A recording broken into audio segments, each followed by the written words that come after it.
Time's up, Admiral. Here it comes.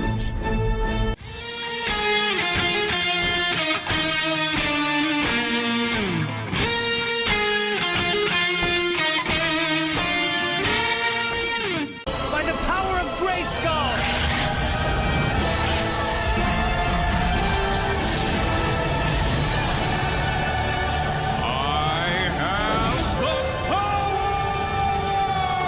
I am dumping unlimited power into you. That's what All Shooty wanted to do was be inside me.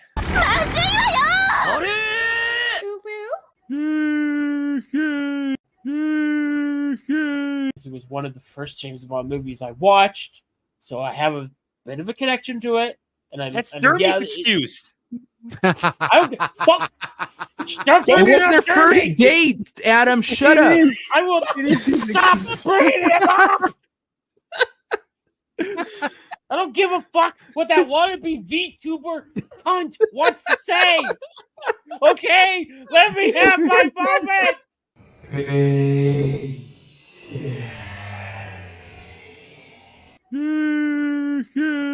Dude, that's like a test of strength. That's not gay. That's like I'm gonna grip you. I'm gonna grip you harder than you grip me. I wonder what the championship belt would look like. Just like a big ass. It'd be my penis wrapped around their waist.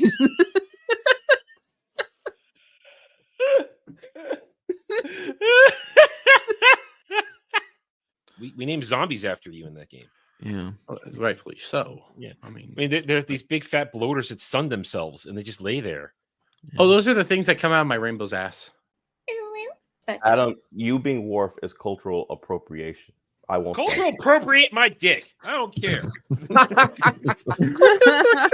I will have earned my riches and my surly attitude by the time we get there. If I were going to culturally appropriate your dick, you'd have to go get that surgery. To get Oh, good lord! Here we go. Yeah. And that is just. Oh god, Those eyes, dude. Those eyes, man. Those eyes. Pretty eyes. I'm not looking at them eyes right now. You know what? I know, but she is a total package. She is a total package. I usually can have my think package. Ryan. I usually think Ryan is very cringe when he says this, but she can shit in my mouth. Whoa, God, Dermy! Why do you have to ruin What this? the fuck? Why Ryan do you have to says ruin that this? shit. Fuck, Ryan I know, says but this shit. If Ryan jumped off a bridge, would you jump off a bridge? But you just For her, yeah. would.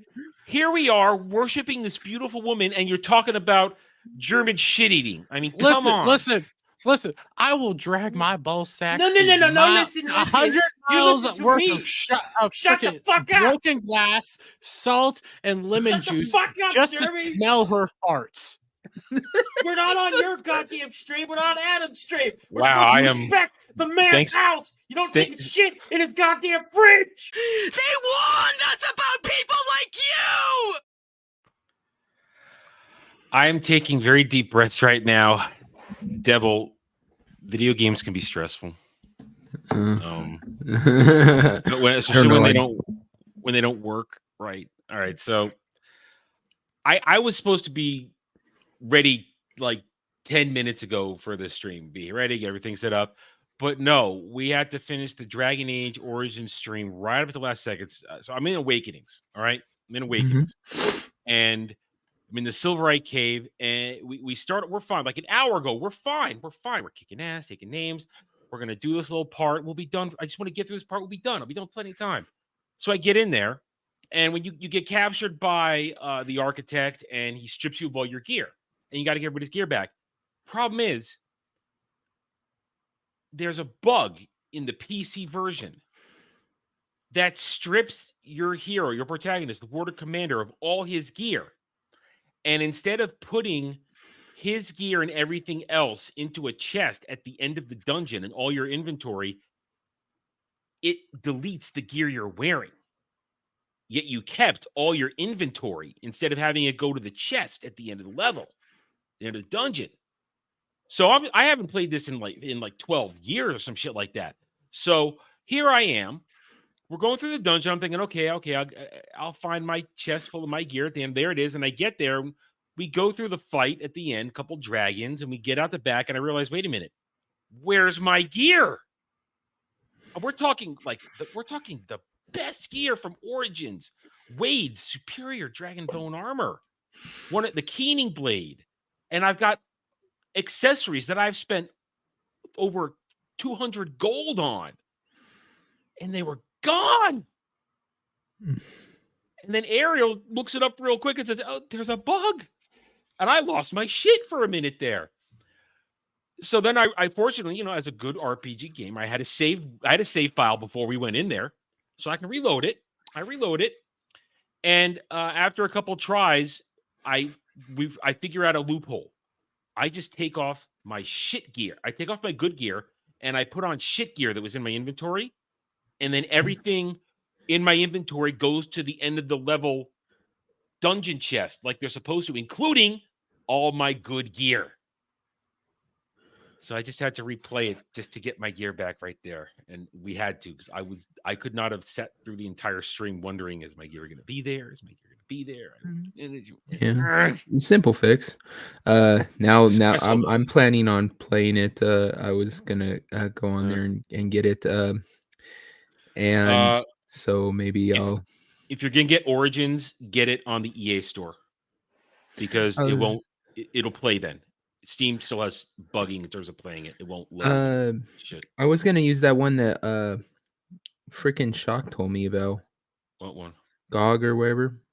I guess GOG will work too. I mean, is that on sale on GOG for $3? $20. Oh no, go to EA. It's on sale. How much? $3. Oh hell yeah! Then I'm going to yeah. EA. yeah. It should still be on sale because they have it on sale because of the Veilguard announcement from last week. Can you get 2 on there too? You can get 2 on Steam. 2 works on Steam. Also $3.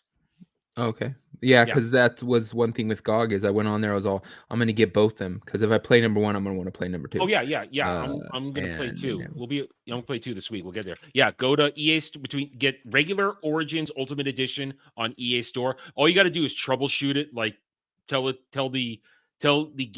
your computer to pretend it's Windows 8, and then it'll play it fine. No problems. That's all I had to do through EA Store. But Dragon Age 2 works fine. I already tested it. So, yeah, so it's for $6 you get both games. That was the only way I was going to do it, because I think I told you this.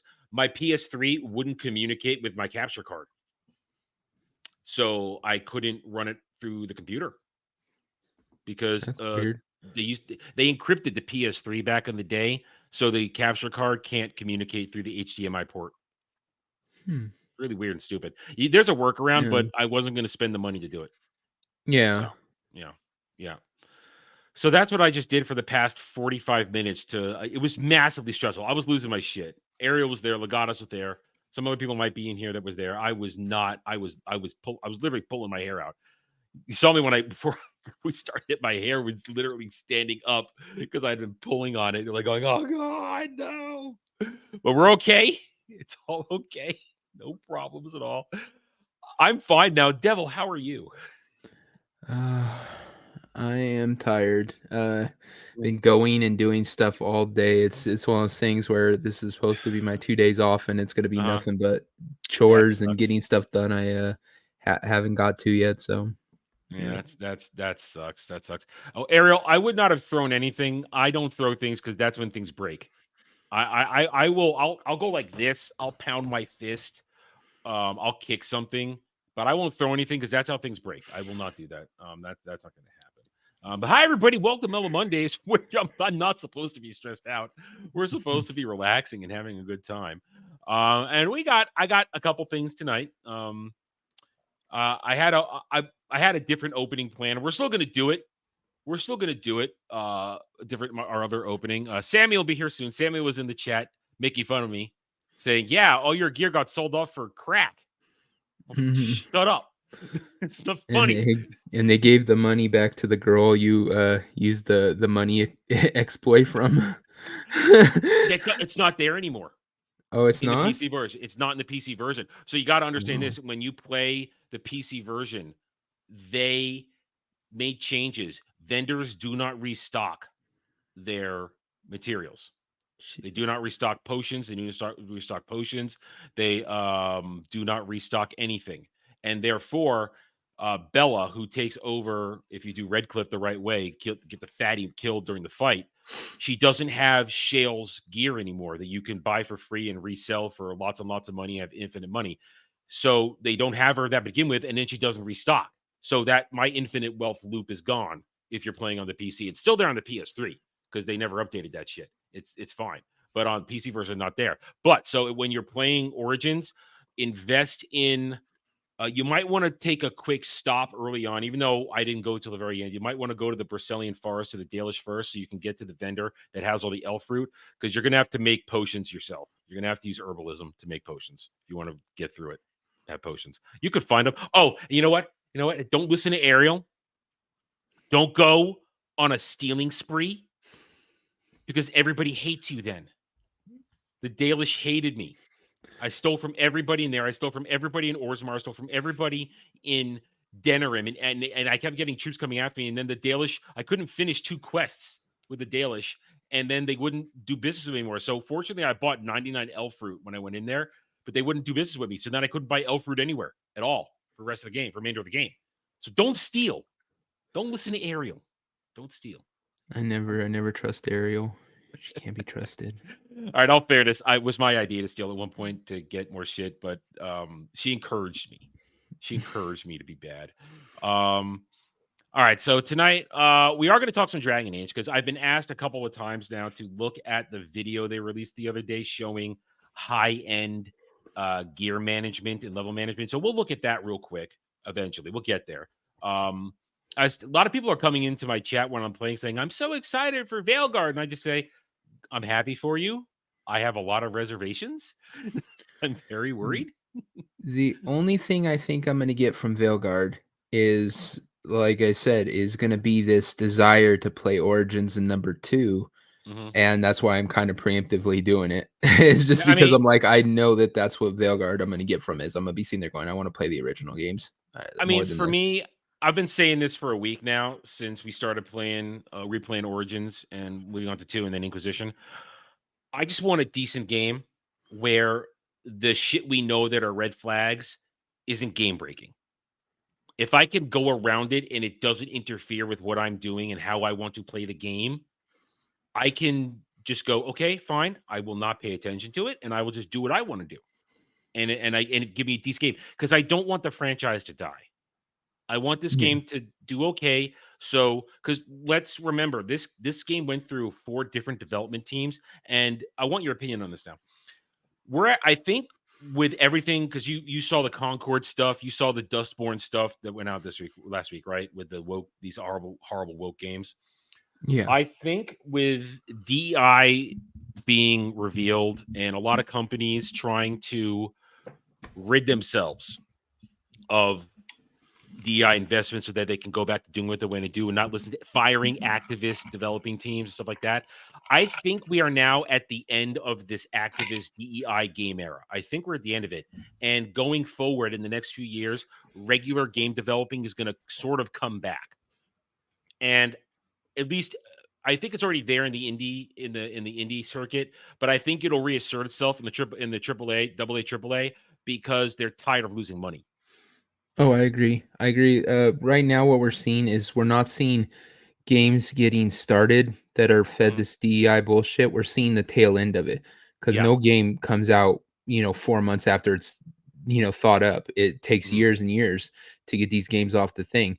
So everyone, the tides are shifting. The problem is we're going to still have a couple years of crap that's all the leftovers, the dredges. That's the thing. This DEI kind of nonsense. Same with movies. That's the same thing we're gonna have with movies. I think the tides have switched on movies. I think like Top Gun Maverick, I think that really kind of opened people's eyes about especially the action movie kind of genre and what people want from it and stuff.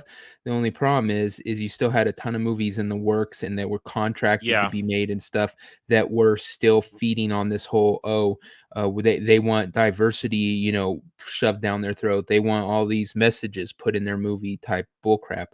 So I think in the next couple of years we're going to have more stuff coming out that is the complete opposite of what we're used to at this point that we're actually going to start enjoying.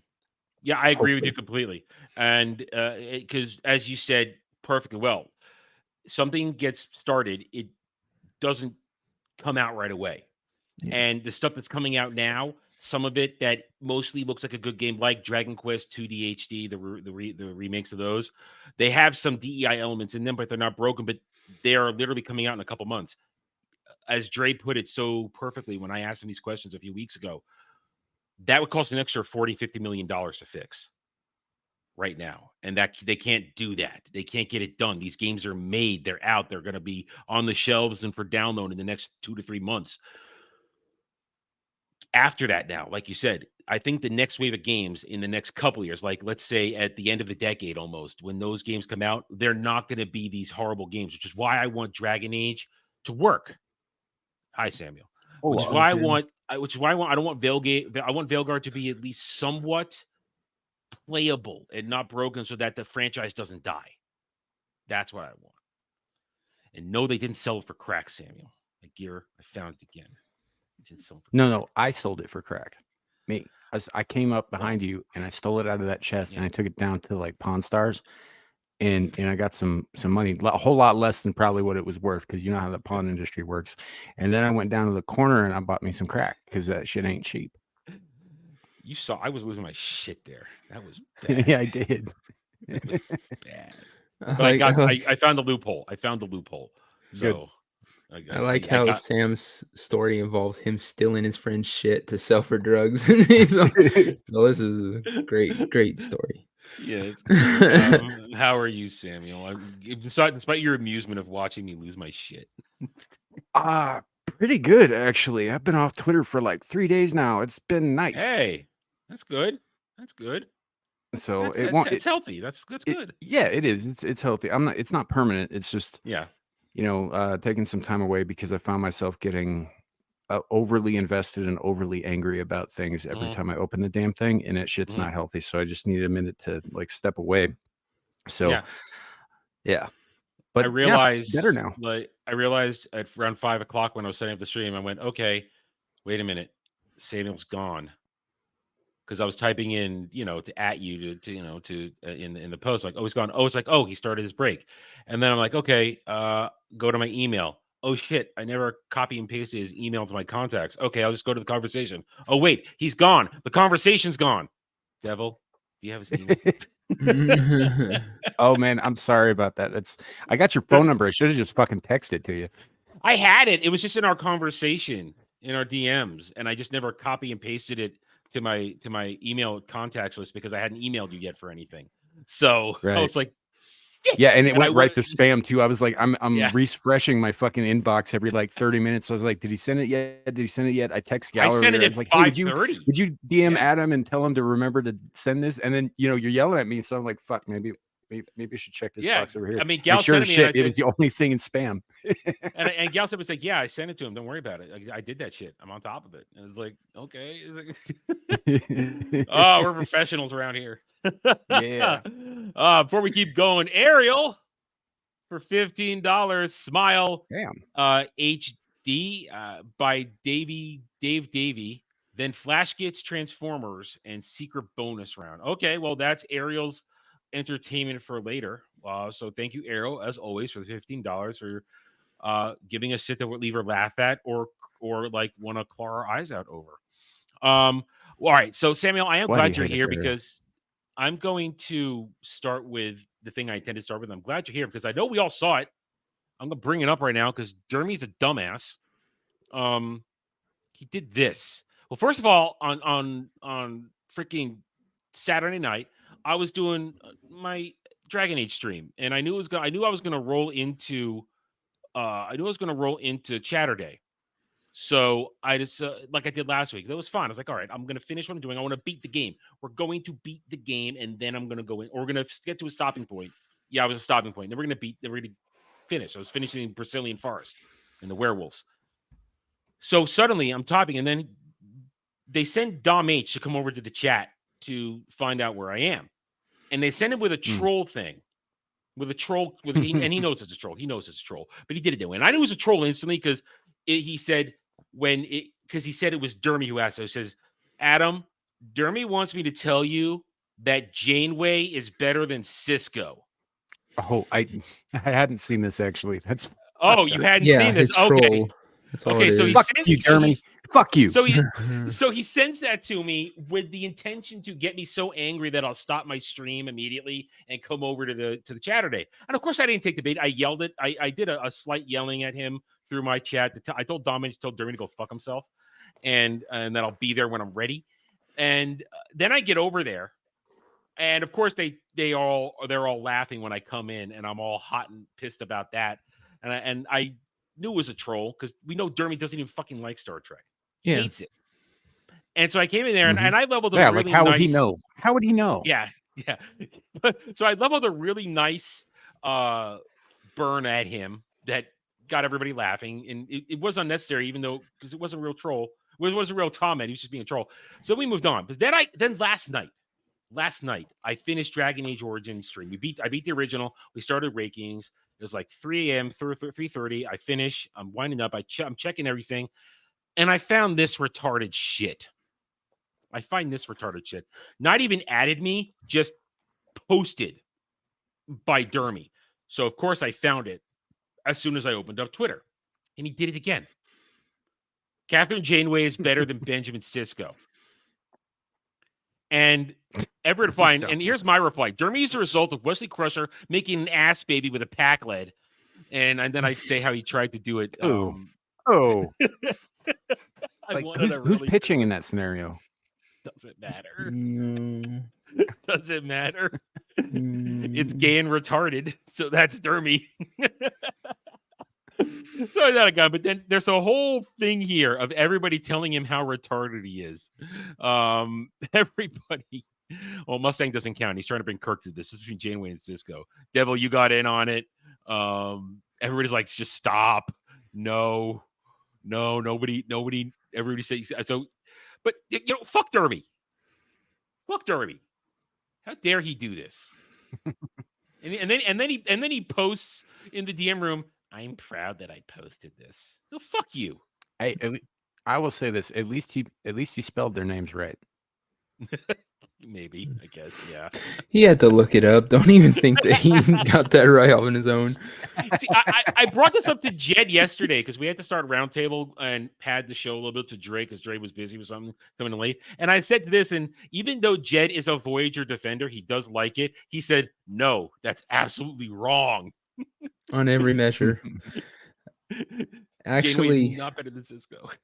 Actually, this next week we are coming back with Get Ranked, doing the cookies. Do I have to be there? No. Okay. Besides, I'm letting. Okay, it's gonna get violent if I'm there.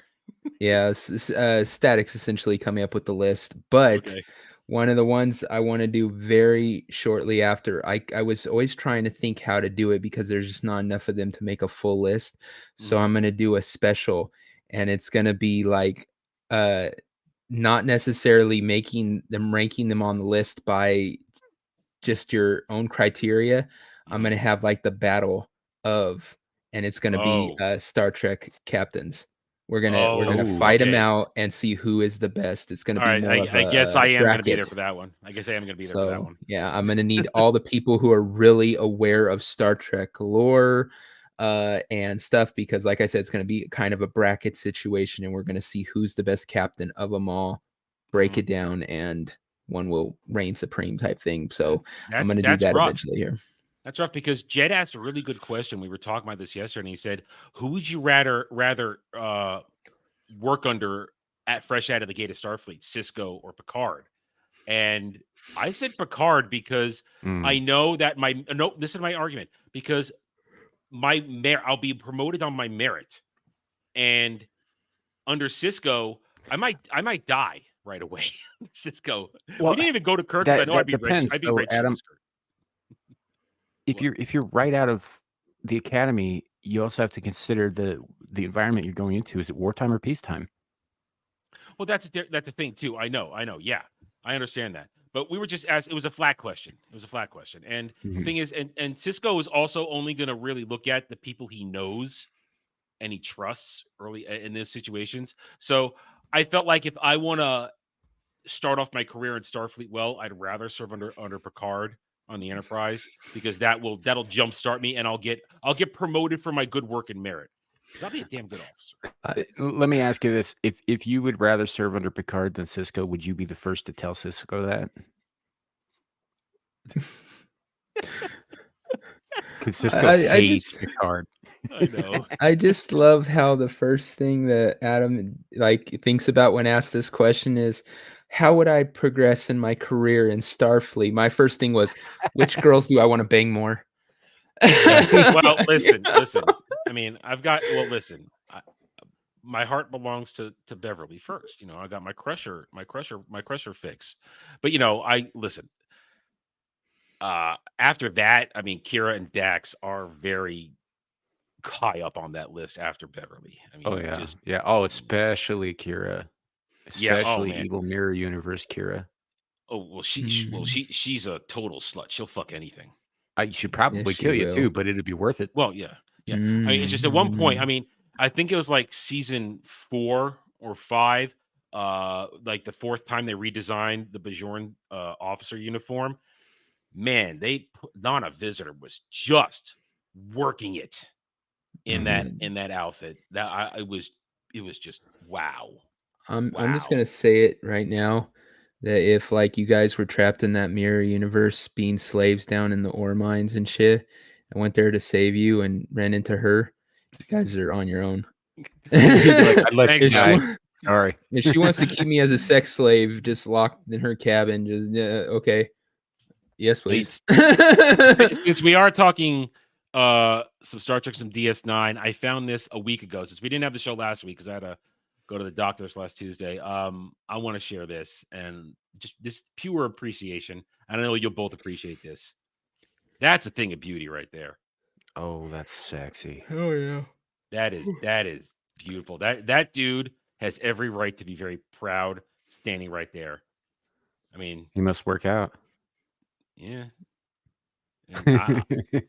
My first thought is, wow, you know what I want to do now? I want to add to it. I need some starships around it and docked. Right. Add to it. Throw down a little bit of a Defiant, maybe Enterprise D. Let's see. We don't even need D. Maybe just a random Excelsior class when they had them stationed during the war. Like a Cardassian cruiser.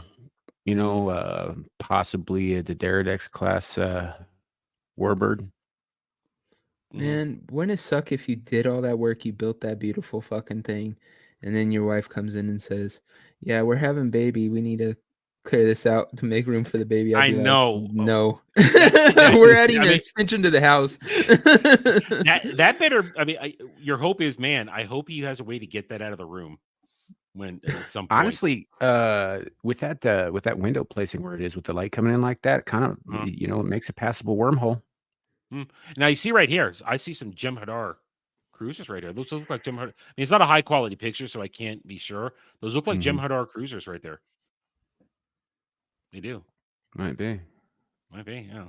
So I mean, I just saw this a couple weeks ago. I'm like, wow, I'm gonna bring this up, and I know the guys will appreciate this.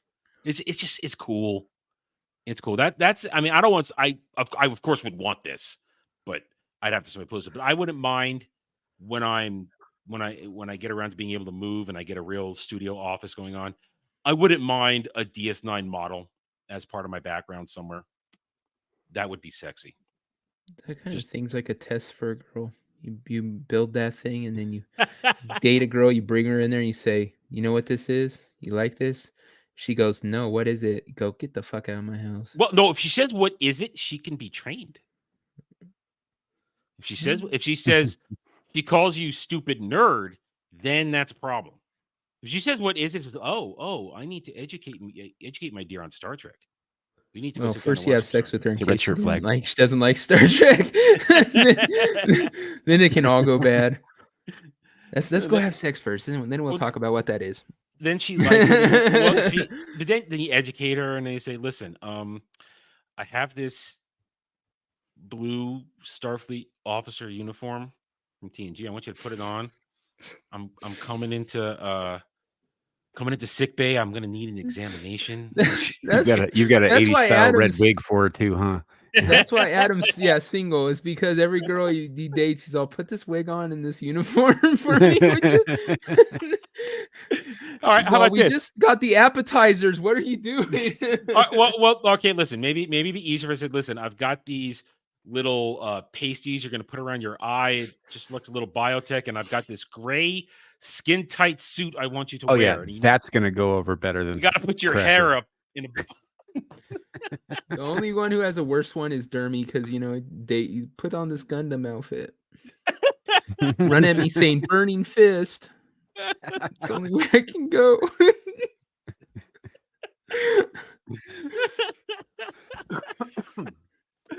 Oh my goodness. I can't get off unless it feels like I'm fighting a giant robot. Yeah. Hit me with this big rubber flaming sword. And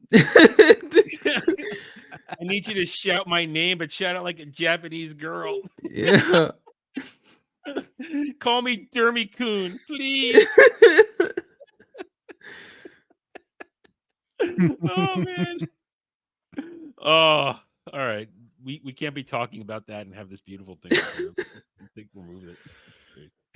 Oh my goodness, yeah. So there was that. Fuck Dermy. All Dermys are bastards. Plague on our channels. He's everywhere. Freaking. Adam, did you catch what happened? Fucking at Beelzebub this week? Did you happen to see that shit? Did. I watched the One Piece debate. I watched it and I was pulling my hair out while it was happening. I talked to this about Dermy the other day. I was like, I wish I was there. And Gal. I blame Gal for that. That whole thing. I mean, I listen. Tiny's great, but she was absolutely wrong with everything she was saying. That's my statement on that. We're going to talk about it this Thursday. The Netflix thing on that. Yeah. So yes, I watched it. I did rewatch that on Sunday morning. I'm like, I was just going. I kept telling, don't type. There's no chat. You're not live anymore. This happened 5 hours ago. You were asleep. Oh yeah. So yeah, I did watch that. Yeah, I did. The whole thing where Dermy shows up as a fucking cat. I knew that was going to happen too. I was in the post game when he was doing it, and he recruited Gal. Because listen, I don't know if you guys found out about that part, but as soon as he puts that on, Gal turns into a full girl. Oh, we know. Yeah. Oh, we know. Yeah. Yeah, she was giggling like a little 5-year-old. Yeah, and she can't stop. All she sees is the kitty. He can say the dumbest, most retarded, Dermy shit he says, but she just goes, kitty. Yeah, we know. Yeah. We had 2 hours of that shit. When he first popped in, his name wasn't something kitty. You thought he was shocked. I thought he was shocked. I was all shocked. What are you doing this for? Like, I thought you couldn't be here anyway. And then all of a sudden I hear Dermy's voice. I'm all, oh God. And I realized it's his perverted VTuber setup he's got going on. Yeah, and I knew it was going to happen, and I thought, yeah, I really want to see this, but I really need to go to sleep. And it was rough because I had a crap night's sleep that night anyway. So, no, fair enough. If there's one thing that you take away from it, that everybody should take away from it, is that fuck Usopp. Yeah. I mean, you just said you're starting Dressrosa right now. You're on your way there. I'm not quite there. We're on the way. We just ran into the guy with the pet fruit who just captured Luffy and Law. Okay. I think that's filler. Yeah, it's in between Dressrosa and the last place, but they're on their way to Dressrosa right now. Yeah, Usopp kind of at his worst in Dressrosa. You're gonna lose your shit. He plays a massively key role. I already think that he would have been lucky if they'd have just fucking left him behind at Water 7. He's gonna play such a massively key role in the Battle of Dressrosa, but oh my God, he's at his fucking worst in that. It's hard quit to the crew. watch Fuck him. Yeah. Yeah, and Jeremy didn't quite make my point on why I don't like Skypia. I don't like it because it's one of the it's the first time they really spread out the crew and have them going at different places to go to a certain point, and they just made it take too long, and it's a little rough because Oda was trying out new ideas. I mean, he's first introducing hockey, or sort of. He introduces observation hockey for the first time, but he doesn't call it that. And it's a little frustrating to watch it, not knowing that it's a special ability that's going to be prominent going forward, and that our the crew can learn it. But there's a lot of little things about Dressrosa that it's stretched out too far, it goes on too long, and it's just a little rough. It's rough, is what it is. It's rough. Yeah, and not Dressrosa. I mean Skypia. Yeah. Dressrosa's fantastic. Dressrosa's great. I think that was probably the part that dragged on the longest was getting through Skypia. I mean, out of the whole thing. I mean, Skypia is important because it's the beginning of the end for Mary, and that's an important part of the story. But it's just so many extra things are way too long. Way too long. Yeah, and you're right, I Samuel, when you said you're right when you said the father gets blowed up and suddenly, hi, I'm here. You were absolutely right. When you said that. That was so fucking retarded. But and there are some things that I actually did like about I liked Inaru as a villain, for example. You know, because he's just this like unstoppable sadist, right? I thought I liked him as a villain. But my problem with Skypia was the fact that it was like Alabasta. It ended the same way, and it took twice as long to do it. Mm-hmm. And it has important things. And Inaru was at that point in time, he's a great example of these Logia users who think they're invincible just because they're Logia, and unless you have hockey, you can't touch them. So as soon as he ran into somebody who could touch him, he's not that dangerous. Mm-hmm. Yeah. Right. Yeah, he was a classic bully. You know, like the second that he ran into somebody who could stand up to him, all of a sudden he just wasn't that impressive anymore. Yeah. Yeah. And he wanted to get, and he just ran. And for the longest time, and now when I first watched Skypia, I watched the most bootleg fan subs of it, like 20 years ago. It was ridiculous. The file was this big. It was fuzzy. The subtitles were shit, and a lot of it was mistranslated. And in the version I had originally, they didn't make it clear that he was trying to fly to the moon. They didn't make that clear. So for years, I'm thinking, man, Inaru's still out there. I wonder if he's going to come back and make trouble. Wait, what? No, motherfucker tried to fly to the moon. He died. Yeah, no, that wasn't clear at all. Yeah, he's trying to fly to the moon. I mean, I think it gets brought up, but it's like I'm losing you. Shitternet. Treated like an abstract, not a reality translation I saw. Okay. Well, I think he was trying to get to how about now? Now I hear you. You're back. Okay. Yeah. They treated the whole moon thing like it was an abstract in the translation I saw. In the dub, they make it pretty clear that he's flying to the moon. He's going to try and fly to the moon on that airship. Yeah. Yeah, I just don't remember that. He's out. He's gone. He's not coming back. And at this point, he's definitely not coming back, considering everything that's going on at the current moments with the story. But yeah. So I watched that debate. I wished I'd been there, but because and Jeremy and I are going to talk about it more on Thursday. We're going to talk about live action. We're going to talk about the One Piece, the Netflix thing. We're going to talk about some fake fan behavior that's going on there. So it'll be a good one. Okay, let's do this first because I've been asked to look at this a couple of times. So we're going to look at it real quick. We might not watch the whole thing, but I've been asked to do it a couple of times. So I'm going to just say that I have looked at it. All right, we are all quite nervous about Veilguard. Very nervous. And I personally don't want or need to look at any of the videos they're putting out now prior. I mean, I'm locked into buying it because I'm basically the guinea pig for us. I'm the guinea pig that's going to test it out. But they released a couple days ago this high level gameplay video, and some people keep asking me, have you looked at it? Have you seen it? Can you talk about it? And this is the stream where we look at this stuff. And since you guys are both here and you're into this, let's watch a few minutes of this and let's see how it looks. So here we go. Dragon Age Veilguard, high level word gameplay, brand new Veilguard gameplay. So let's take a look. And we will comment.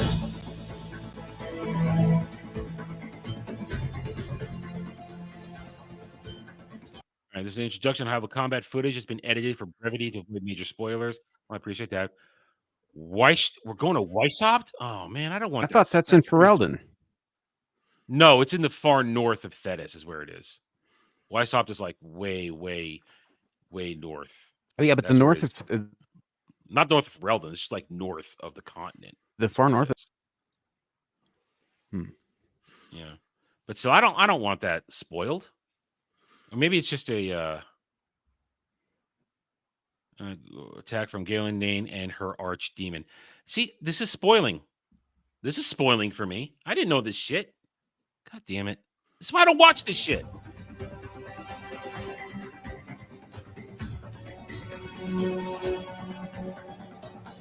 So archdemons are just like a thing that just happens randomly in this game then. I know, instead of I know. I hope not. I mean, there are only fucking 3 of them left, for Christ's sake. Yeah. All right, so this is the rook that has been custom in here. Some sort of elf. Looks like an elf. Fine. I don't care what it looks like because every rook is customized. It's an elf that is like short and stocky, even though elves in this world are thin and tall. Mm-hmm. Yeah. All right, so well, they're not that tall. The elves aren't that tall, but yeah, they are thin. Yeah, they are thin. Well, maybe it's just the gear. Maybe it's the gear. Let me take a look. I haven't looked at the. So this is your inventory. Basically the same, except it looks like you got 4 accessory slots. You still have 4 accessory slots. So yeah, gear looks the same with an extra thing. I don't know what this is down here. Maybe it's your alt weapon. Yeah, that's what I think. Maybe it might be your alt weapon. All right. Abilities and runes. Because you got like you got like a helm, armor, and then I'm guessing it's like a slot where your arch would go, your archery or wherever you could probably put your bow. 2 rings, shield. Yeah, you get 2 rings.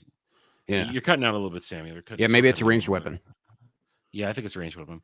All right, so abilities runes, assign abilities and an ultimate attack before jumping into battle. I don't like the idea of an ultimate attack. I don't like that. Maybe I'm just being overly judgmental. Maybe I'll come to like it.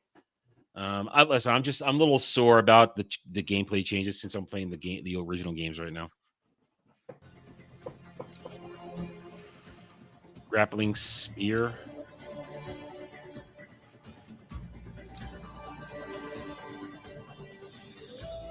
Now, again, I'm not going to complain about how this is not a very pretty elf because we know the sliders are crazy in the later Dragon Age 2 and Dragon Age 3. So there's a lot of freedom to make your character look like stuff. So I'm not going to complain about that. It's a very plain Jane looking elf. I'm not going to complain about that until I experience the character creation for myself.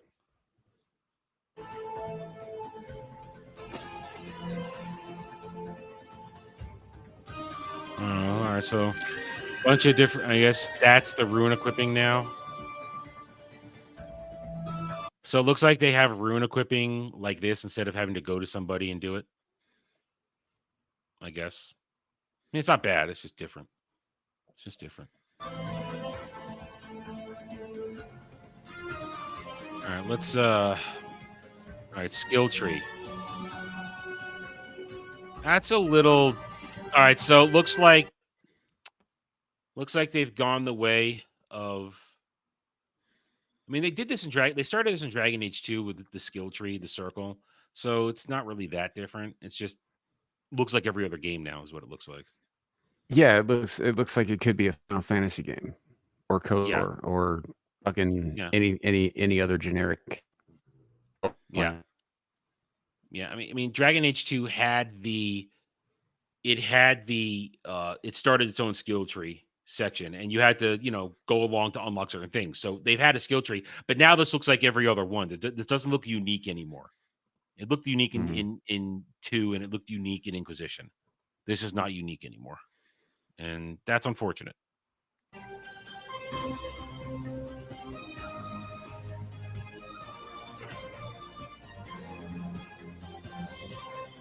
So they have to have you get. Well, yeah, that's no different. I mean, it's no different than in the original what I'm doing right now, where you have to get this stats or certain skills to make that shit work. So I'm not necessarily averse to having something like Heavy Armor Master. I'm not exactly averse to that. Yeah, this isn't like anything special, like you're saying. It's kind of a generic skill tree, but I don't find anything about what I'm seeing here particularly objectionable either. No, it's basic. Is what it is. Yeah. And my only complaint is now it looks like everything else. That's my complaint. It looks like everything else. And Dragon Age had its own look. So let's go forward a little bit to the next part here. Inventory. Okay, great. Inventory. For this build, you'll want a full set of heavy armor, active. Oh yeah, fine, whatever. Let's move on. Inventory. Okay, all right, companions. Let's look at companions.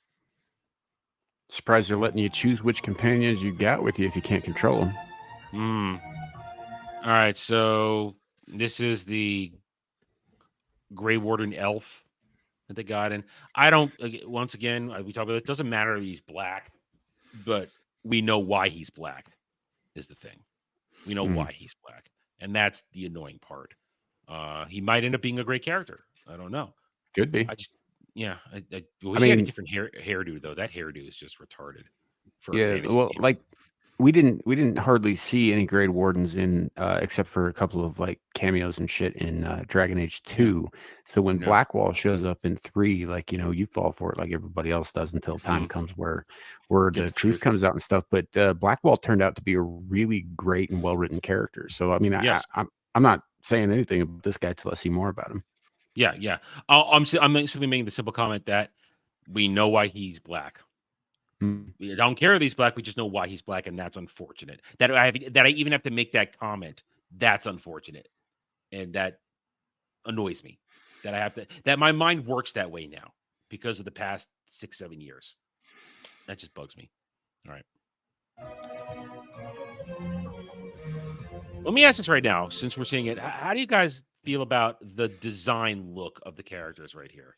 Because it's got a kind of squat.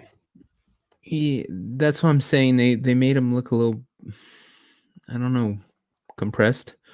The art as a whole, I don't mind it, the look of them, but I do agree that they do look a little squat for the characters. That's what I'm saying when I said tall, like elves. It's almost like they compressed them, the character models. Yeah. Well, because historically, the elves are taller than the dwarves, but they're not taller than the humans, who are also not taller than the Kunari. Like there's your scale right there. But the elves weren't like midgets by any means, weren't quite as tall as humans were. Yeah. As opposed to like Tolkien, they're fucking taller than everybody. Yeah. I thought they were a little taller than the humans. Like for no, they're not. Not to my recollection.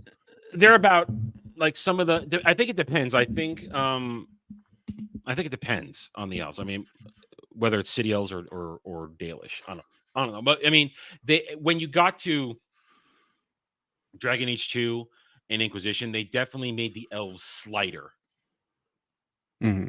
And now, like Fenris in particular is actually very, very slender. He's a lot more slender than the ones in the first one were. Like the more the elves were more notably defined in Dragon Age Origins by their facial features rather than their body type.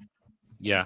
Now, remember, we've only seen elves in Ferelden and Orlais.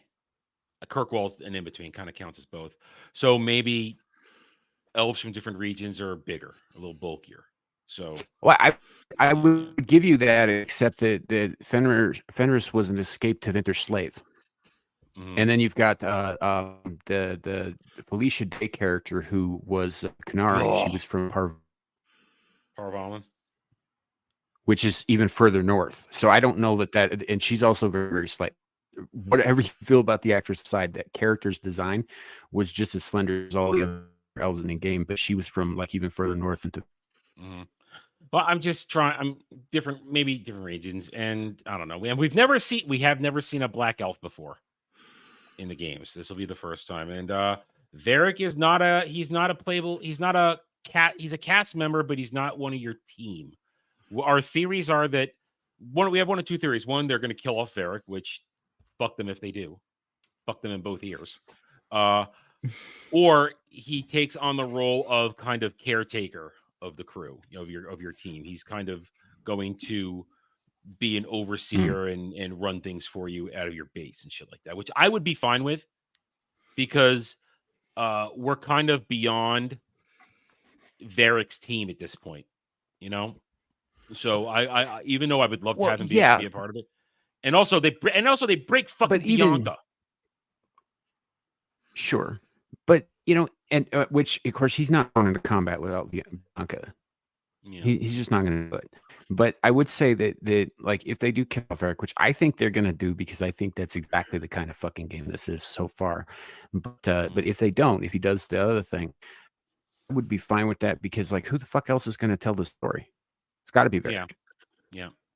So wouldn't it just be the thing that like they they got little notes that pop up if your team's not diverse enough? So, like, you sure you want to go into battle without a female on your team, or a female identifying character on your team? I was on Clifton's Friday stream last week, and we talked about this a little bit. And Anna said that something she read that at some point the characters are going to leave your party, and you have to go find them and get them back when they do their own thing. And I haven't seen that, so I cannot confirm that. So, because Anna's into Dragon Age as much as we are. So I cannot confirm that, and that would be kind of annoying if I have to drop everything I'm doing and go retrieve one of these people who I have no attachment to yet. So all right. So I mean, you had character specific quests in the other games too, so this might just be like a variant on that. Which is true. I just don't. If they suddenly leave, especially if I have my favorites that I want to keep using. Because I kind of feel like there are going to be several on here that I'm not going to want to use at all at this point. Just by looking at them. So we'll find out. Let's keep going with this.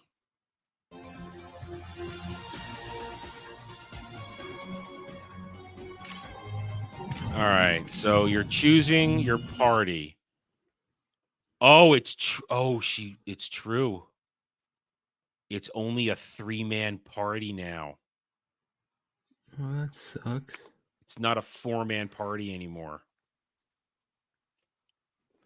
I don't like that. No, that limits your travel dialogue options. I mean, assuming they still have that, that limits all kinds of shit. It limits your versatility, on the field. Oh man, that sucks. Anna had said that too on Friday, and I hadn't seen that yet, but now here we are. It's only a 3-man party. That sucks, dude. Yeah, that blows. I'm not happy about that. That's not cool. I'm not going back to DAO. Like I would win and Morgan in my party at all times, so I had one DPS mage and one heal mage, and then I'd have like a rogue in my party. I don't know. It just kind of depended on my mood who it was, but most of the time it was Liliana. And then I would be the warrior, and I'd go and fuck shit up in their face. Yes, I mean, right now, and that was my preferred setup. I was doing variations on that for the longest time when I started until I got worked out. It was me, Alistair, Morgan, and Liliana. And that was working well because I had Morgan basically being a ghetto healer. And then once I got Win, it was Win's a much better healer. Win, because Morgan can't be a spirit healer because she's already got her her advanced class as transformation. Shapeshifter. So once I got Win, if I wasn't forced into it for the story or by accident, I was running me, Alistair, Win, and Liliana. Because Zevran doesn't come with lockpicking. You have to level him up to it. And so Liliana already had it maxed out, so I wasn't going to level Zevran up for that on this playthrough. Was because I didn't have infinite money this time. Could just buy everything and get it up to him there quick. So I ran with that in general because it was the best rogue round. Because I'd rather have Alice there to tank shit so that I can be free roaming DPS and do whatever I want. Shale makes a pretty good tank too. I tried her. She didn't the way. At least I tried her. I had her go full tank this time because when I did the Anvil of the Void, it was me, Win, Ogren, and Shale. And I had Ogren as kind of half tank, half DPS. And then I put Shale as full tank and Win as healer. And it sort of worked. And I didn't really. You got to piss her off first. You got to piss her off first. The best way to do this is with this is a gift item that's part of the downloadable gift day package or whatever. But the uncrushable pigeon makes her angry. And she is much better at taunting and smashing the shit of things. Plus, it enables extra bloody kills for her. Okay. See, I had it, but I didn't give it to her because I wasn't messing around with them. But so I those crystals that she grows, like you can swap out crystals instead of armor for Shale. Yeah. With the pigeon sits on her shoulders, and all the places those crystals normally would grow are covered in pigeon shit. That's funny. That's funny.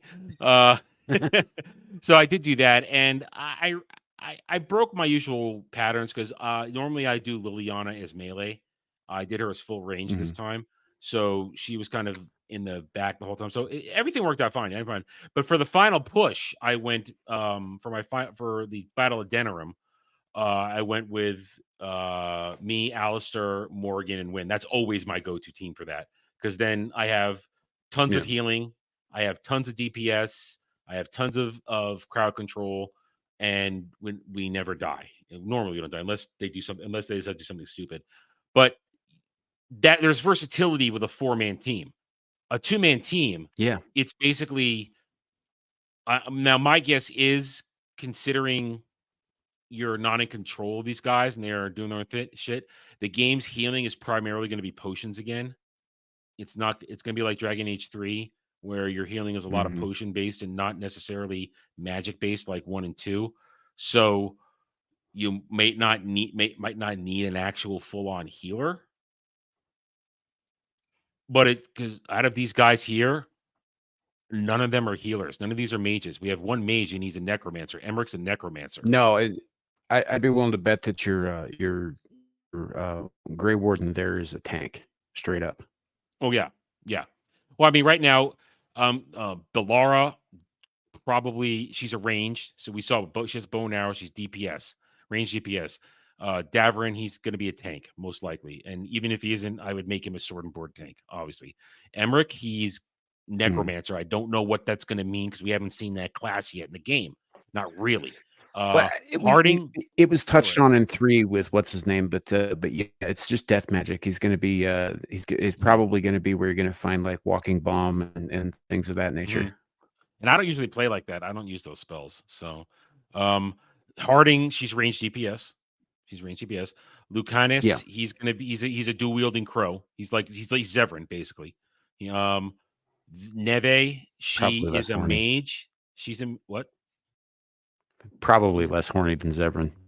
Oh, less horny. Yeah, probably less horny. Neve, she's gonna be a mage. We saw that, and Tosh is a DPS. So there's no healer here. So it looks like they're not required to have a holy trinity, it looks like. Therefore, but it's still, I'd rather have 4 people. I don't like the idea of 3 people. I mean, 3 people is not unheard of. I mean, Final Fantasy VII had 3 people, but go ahead. Sure. Well, I wonder if you can't control your characters, are you also responsible for healing them? Your limited healing items, are they shared in the group like the previous games have been, or is it just applied to your main? We might see it here. In this demonstration. My guess is going to be shared like it was in Inquisition. That's kind of my guess, or can be. I don't know. All right, let's keep going.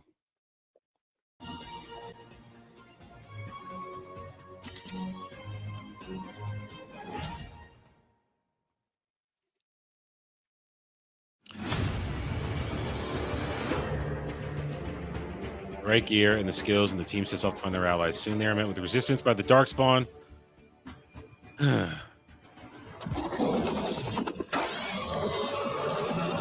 I'm assuming that's an archdemon.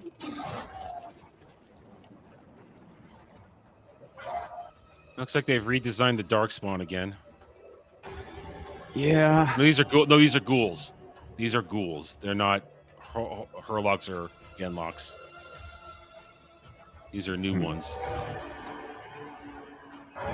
Well, all right. So at least they're showing. So right there, obviously they still allow some level of tactical because the battle paused, and it allowed you to look at shit. So, this feels like this is on console right here. Mm-hmm. So, this is what they talked about: combo opportunity. And that's what you do. That's how you work with them. So they're going to, I mean, listen, like I said earlier, it's not the first time. Having your companions be AI controlled, that's nothing new. I just played Final Fantasy VII Rebirth and Remake and Rebirth. Your companions are AI in that one. And you equip them and you have they're going to behave on their own. But you can always swap to them and control them as necessary. That's not the case in this one. You're just your hero, your rook. So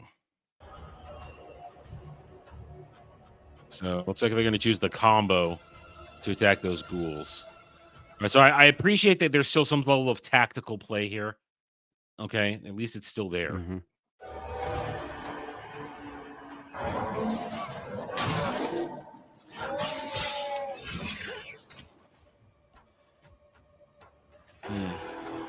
Ghouls are joined by Hurlock Spikers. Okay, that's a new type of Darkspawn, which I don't have a problem with. Do Darkspawn. Makes it interesting. Mm-hmm. This person can't play very well. Yeah, you can see those coming from a mile away. High level. Dodge. With a simple parry, the fire resolve passive skill activates flaming weapons.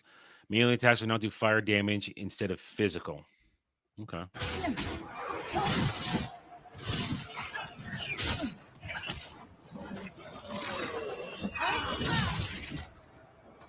That's all right. I appreciate that. Terrain, use terrain, knock them off. I appreciate that. Shield throw. That's new. Well, I know. I'm probably gonna be a rogue, so I can dual wield swords. I've never been a fan of sword and board in Dragon Age. I'm just not. I don't like it. I've tried it. I just you used to be able to dual wield swords as a warrior. Well, yeah, in original later, original, I think. Yeah, I think you have to get stronger. Yeah, well, you can do it right away. You have to max out your You require dexterity to get to use two swords. You have to max it out on the tree there. Expert dual wielding or master dual wielding at the end. But in Dragon Age 2, they separated it. Warriors can only use great swords or sword and board. Rogues can use two daggers or stuff like that. And in Inquisition, again, warriors are either using great sword or sword and board, and rogue. Now in Inquisition, rogue is just a killing machine, and I love it. I'll be doing another rogue playthrough when we get to Inquisition probably in a few weeks when I get to that in my playthroughs, because I am going all the way through them all the way to Veilguard. So I'm replaying. You heard it. Adam's going all the way. All the way, baby. No Who's going to be the taker? No protection. Dermy's on me. Yeah. All right. Oh, okay. Wait. Okay. So wait a minute. You can command them to do shit. Yeah. Look at the sides of there. It looks like you can, to a more limited degree. But yeah, it's limited. All right. So you can't switch to them apparently, but you can give them. Command. Now, honestly, I only ever switch to get them out of harm's way, most likely, or if I really want them to use a heal. But since healing's not a thing anymore outside of the original and DA2, and it's not an issue. So what the hell was that game director talking about? That it saying, "Oh, they'll do their thing." Right there, we're watching them. You give a command to attack a target, I'm fine with that. As long as I have some ability to control them in the field and give them directions, I can live with it. May not be as the way I wanted it, the way I liked it in previous games, but as I have some ability, that qualifies as what I said. It doesn't break the game, and I can adapt and I can move on and not obsess over it and feel like shit.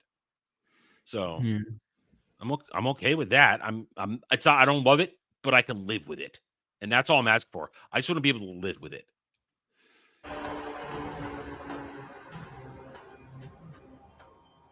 All right, there it is. So you can have them either both attack or dual attack, it looks like. That's what these look like here. Work with each other. And obviously, you can select their abilities with combo opportunities and other shit. Yeah. So, I know what I think they did. I think that they've obviously simplified skills down to combo opportunities is what it looks like. All right.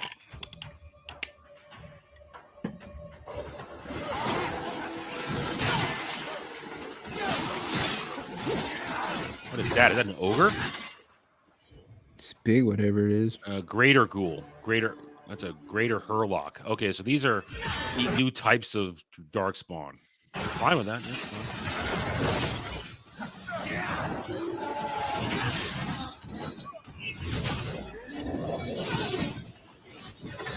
Now that was obviously a time jump because there was an edit there. All right, stagger mechanics are nothing new. Just like other games have stagger mechanics, that's fine.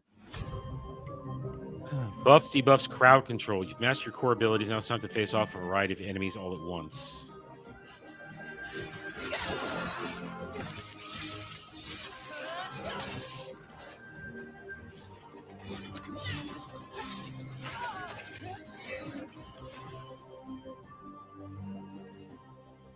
Character animations are pretty smooth. Yeah, I mean, yeah, it looks like I don't see anything wrong with the game movement. The game looks fine.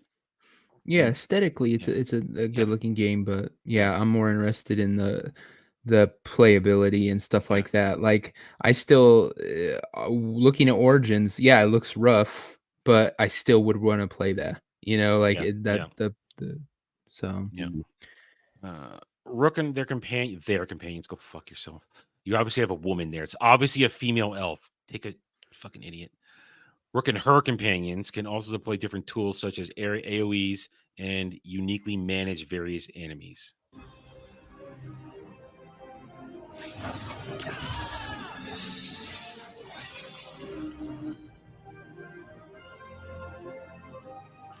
One example of a buff is Lucanus's Adrenaline Rush ability, which enhances Rook's damage stats.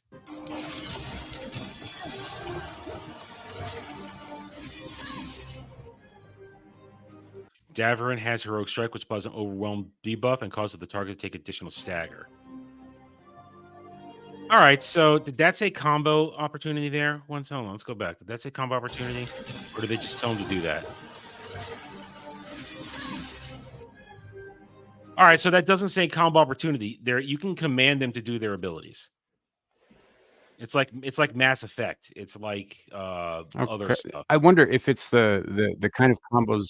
Yeah, back in the day, like you'd have, one person would apply, like, say, stagger to an enemy, and another one would, smash them, and the two of these together created a bigger critical hit kind of thing. I wonder if that's more what they're talking about with combos here. Yeah, it looks like this game is going to be very reliant on taking advantage of basically rock, paper, scissor weaknesses and vulnerabilities and creating stagger and debuffs. I mean, a lot of games right now, Final Fantasy VII Rebirth remake included, I'll use that as one of the latest examples. Staggering is massively important to stagger enemies and get opportunities for extra damage, stuff like that. I'm fine with that. I just don't know if Dragon Age needed it. It had its own unique style, and this is just another example of it sounds like they're just making it like everything else. And I don't hate it, but Dragon Age was unique, and I liked it being unique. So.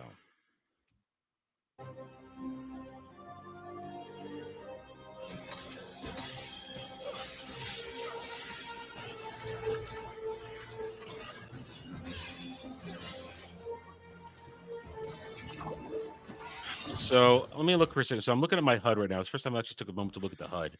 So clearly, here's your health. Here's your pots. 2 of 3. I don't know what this is yet. This looks like some sort of stamina bar. Or this is maybe yours. I don't know. Here are them. It's very Mass Effect 2-ish.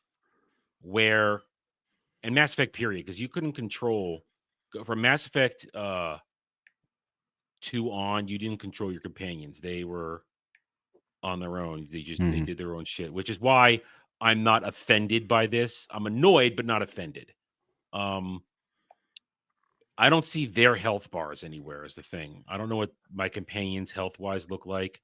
Obviously, this is the standard. If you're on a console, the standard quad layout for your skills and abilities, which on console can get annoying because you run out of stuff, right? Right now I'm playing on keyboard and mouse for the PC version of Origins and soon to be DA2, and I've run out of hotbar space now for everything I kind of want to use. So even with keyboard and mouse, you run out. So it looks standard. I don't know. I don't know what this icon means. I don't know what this means. I don't know what this means. But I'm sure there'll be something to tell me my campaign. Because right now, there's Davrin. He doesn't have a health bar above him, so I don't know what his health level is. And do we even worry about their health? I don't think it's going to matter. Yeah, I don't think you're supposed to. I think the companions are there to assist you, and they're there to be part of whatever fucking plot line's going on. But the only health you got to worry about is yours. Yeah, maybe if you can't take control of them, it's they just stay alive. It's if you die. I mean, even Mass Effect 2, Mass Effect 3, you still have to worry about the health of your companions. That still mattered. So if you're just worrying about yourself. That's easy mode. That's simplifying the game for a lot of non-gamers and maybe games journos, because they said in their interview, in these interviews that our testing found that they had trouble managing. Oh yeah, they definitely have simplified everything for games journos, which is shit. And the people currently at the final team in charge of this game are very games journo friendly. These are not people making a game for gamers. And I guarantee the people that were testing the game in the end stages were not real Dragon Age gamers. They were games journal friendly. So when they complained, oh my God, why do I have to manage these other 2 characters? Why can't I just focus on Rook? It's so much easier.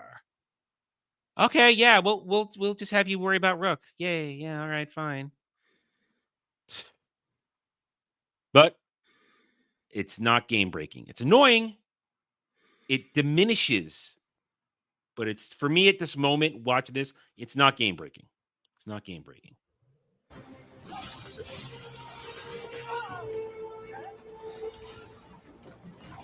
A lot of dodging going on. Rook is getting attacked on all sides. Command Lucanus used Abominate to knock them down. All right, so you can command it. That idiot doesn't know what he was talking about. You can command them officially.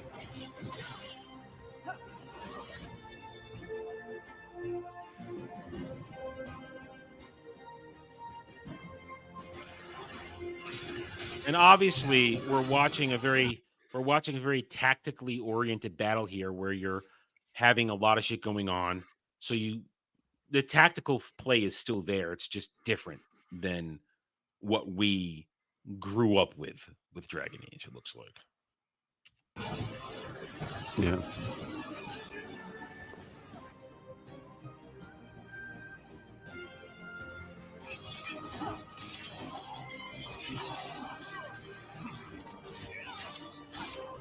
Get over here.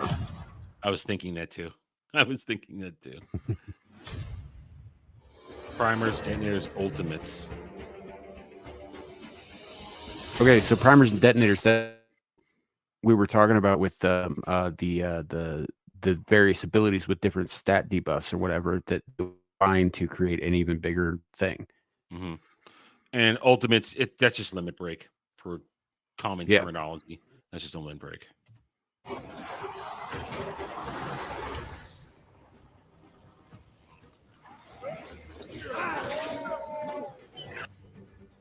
All right. Assess situation and determine which primer detonators work best.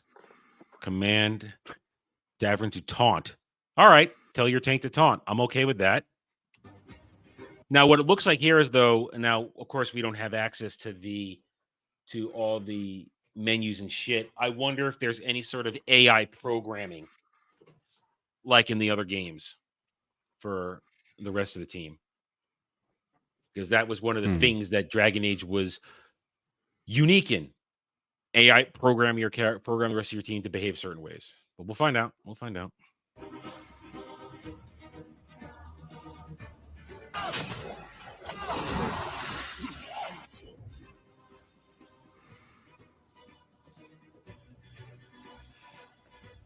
I don't hate the battle music. No, I don't. No. The overall feel is fine. I mean, let's be honest, we're being overly analytical and critical of the little things that they've changed that we're used to from what we know and love. And we have every right to, because we are the original fan base. We're the core fan base. We're the ones, and me first on the front line of this in 2 months, who are going to play this and be the ones to say to a lot of those who are very hesitant to get into this of the old guard. There are some people who don't follow anything and are just going to jump right in and consume. And that's fine. But those of us who are in the middle of everything that we do, we're aware of this stuff. There are those who are going to wait to see what we have to say. And sure, us having this discussion right now, I just think that, Go ahead. Well, like you've been pointing out, things that appear to be good, as well as like we're not just tearing this down for the sake of tearing it down because we heard some shit we didn't like. We are paying attention, and we are seeing things that are good about it as well. We're being objective, is what we are. We're being objective, which is what we're supposed to be. Trying to. I really want to just go cry, but I know. I'm being objective. I'm not faking here. I am generally mostly okay with these things, and I'm nitpicking things that I'm specifically thinking about because I'm playing the actual old games right now. I'm in the middle of playing them, and I have my feelings and what I like, and I don't like change. I want things to stay the same, and the mechanics of Dragon Age, as they were up to Inquisition, were not broken. They still worked. And I just don't think this is a simplification and an over glance at the moment, a broad glance without having to get my hands on the game. It's an unnecessary simplification for a section of the gamer base that suck. Let's say it, they suck. I think that video games have, with movies, it's a lot of anything to do with criticism is going to be solely story based. Video games are one of those things that has to have two things: the story and playability. So far, playability, what I'm looking at, it doesn't look the worst. I'll judge it when I'm actually the controller's in my hand and how it feels, how I'm using it, if that works out. Yeah. But I still have major reservations about the story, just because of we know who was on the creative team, what they've been saying and stuff. Yeah. Like I said, right now my hope that what I'm guessing is going to happen is I'm going to play it. I'm going to think it's decent. The story, I think, is going to be worse than the gameplay by far. But like I said, I think what is going to come of it is I'm just going to want to play the originals, which is, like I said, why I'm preemptively doing it. I've said before, I'm hoping for a Beau DeMayo situation where he said some stupid shit before X-Men 97 came out, and it turned out to be widely well received as a story. And here's what I kind of think. I'm just guessing right now because the he, she, it that got put in charge of this at the very end. It's like the fourth person got put in charge of this game. The game was probably largely done before he got involved. And I kind of want to hope that whatever the story was set in stone long before him or anybody else that might have monkeyed with it too badly could change it horribly. And I don't think this is the original game that we were going to get at all. I don't think this is the same game we were going to get when it was Rise of the Dreadwolf. I don't think it is. But like Devil said, I right now I'm hoping for just a decent story that doesn't break the franchise so that we can get a future game made in the coming resurgent era of them not catering to DEI and ideological shit. That's what I hope. And it doesn't take another 10 fucking years.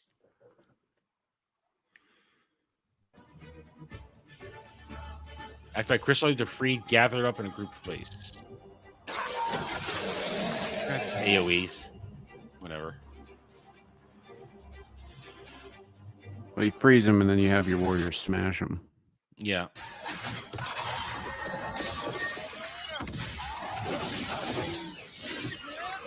Or do that. Yeah. I mean, they've turned this into a very action RPG game now. I mean, Dragon Age 2 and Dragon Age 3 took it more and more in that direction, but this is a lot of just hacking and slashing at this point.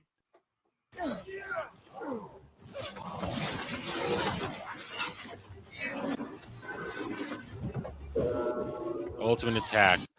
We're going to destruct the objects. It's limit break.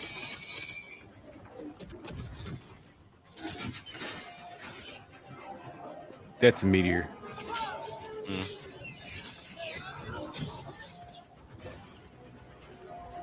Good for you. You dodged it.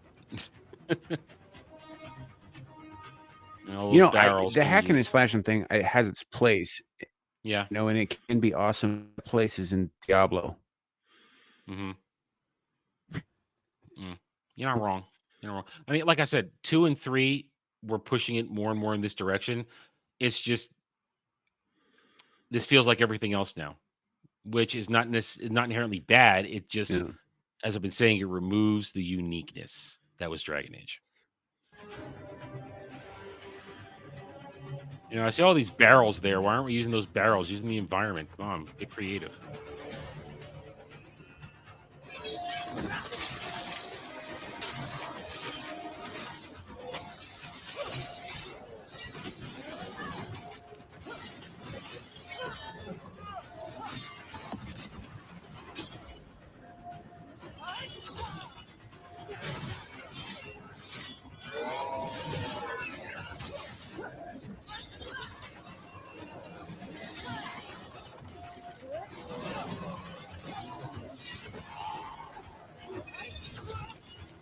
We almost don't. What's left of this?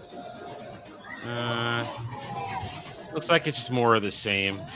It's just more of the same. It's just them. They're going to run around hack and slash. I don't see anything. There's nothing additionally being said. So there it is. Well, I was asked to watch it. I'm glad you guys were here to critique it. I think we were pretty fair with our analysis of this. I mean, I'm not excited. Yeah. I'm not, but I don't. My level of excitement, dread, has remained the same. The balance didn't tip. One is not greater than the other. I remain in that state of I'm going to need to wait to see. I need to get my hands on the game and see what it's like. So that's that. Yeah, I'm kind of there with you. I don't feel excited by it. Like my shit's not even at half mast, but I'm not as depressed about it anymore. And I think that might have something to do with like just abject despair and losing all hope. But maybe it's just because it's not quite as bad as what I thought it was going to be yet. So, well, I mean, here's the thing. Yeah, how it happens, but it's not getting me hard. When Dragon Age 2 and Dragon Age Inquisition were coming out, I was so excited for both those games. Yeah, Dragon Age 2 came out and it had a massive bug that I had to wait over a month for them to fix before I could finish. If I get back in and play it, I had to restart it too because the bug was baked in from your file. But I was so excited for both those games when they came out, and I enjoyed them both very much. Some people despise 2, some people despise 3. I like them both. I always have a lot of fun when I play them, and I'm gonna have a fun playing them in the next few weeks. I'm gonna have a lot of fun. I'm gonna have a great time. I don't feel that, and there are some people out there who I've spoken to. They've come in my chats. They are super excited for this. I'm happy for them. Maybe they're not mired in the pop war like we are.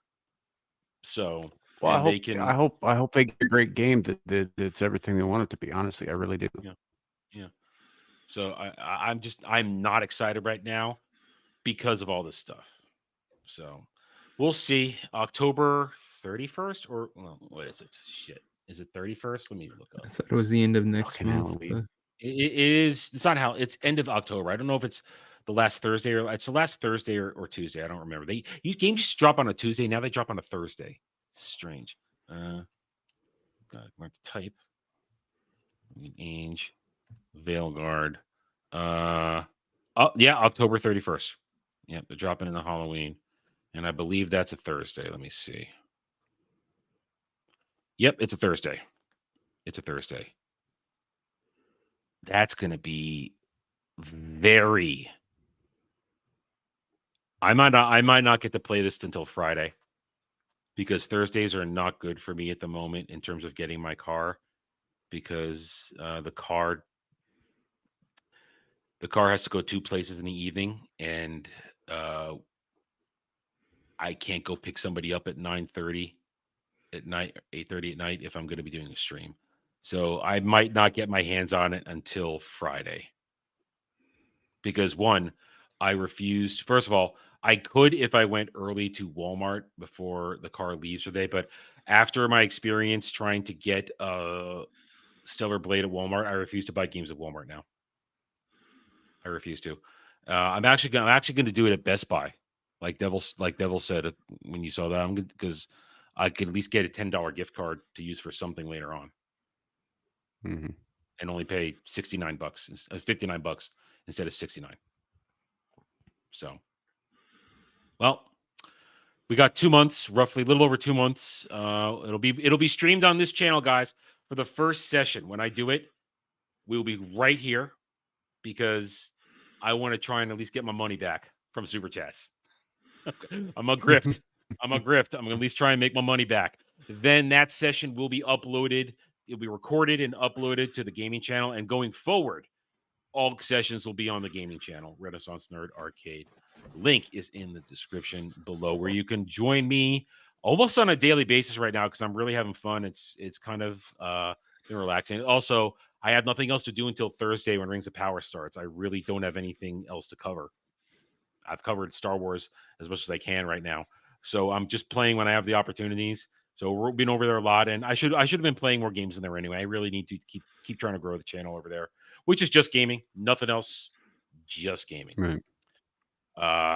Well, I think I feel safe moving on from this for now. Nothing else to talk about with that. What else do I have here? I've got a very weak top 10, a very not a top 15, but it's a list that we can sort of go over. 15 poorly rated movies destined to become cult classics. I've scanned it. I think we'll have some difference of opinion with Shill Rant, or is it Shill BR with that? A show that they're coming out with, I'm not sure about want. Retro toys. Well, since we're talking about video games, let's go with this one. Let's read this article at Niche Gamer, because this kind of connects to what we're talking about here. It's video game related. Let's read this article and have some thoughts on it. So I found this the other day. Video games are good for mental health, new study suggests. I can very easily agree with this. I could too, but anybody who's been a gamer for the fucking 40 years could attest to that.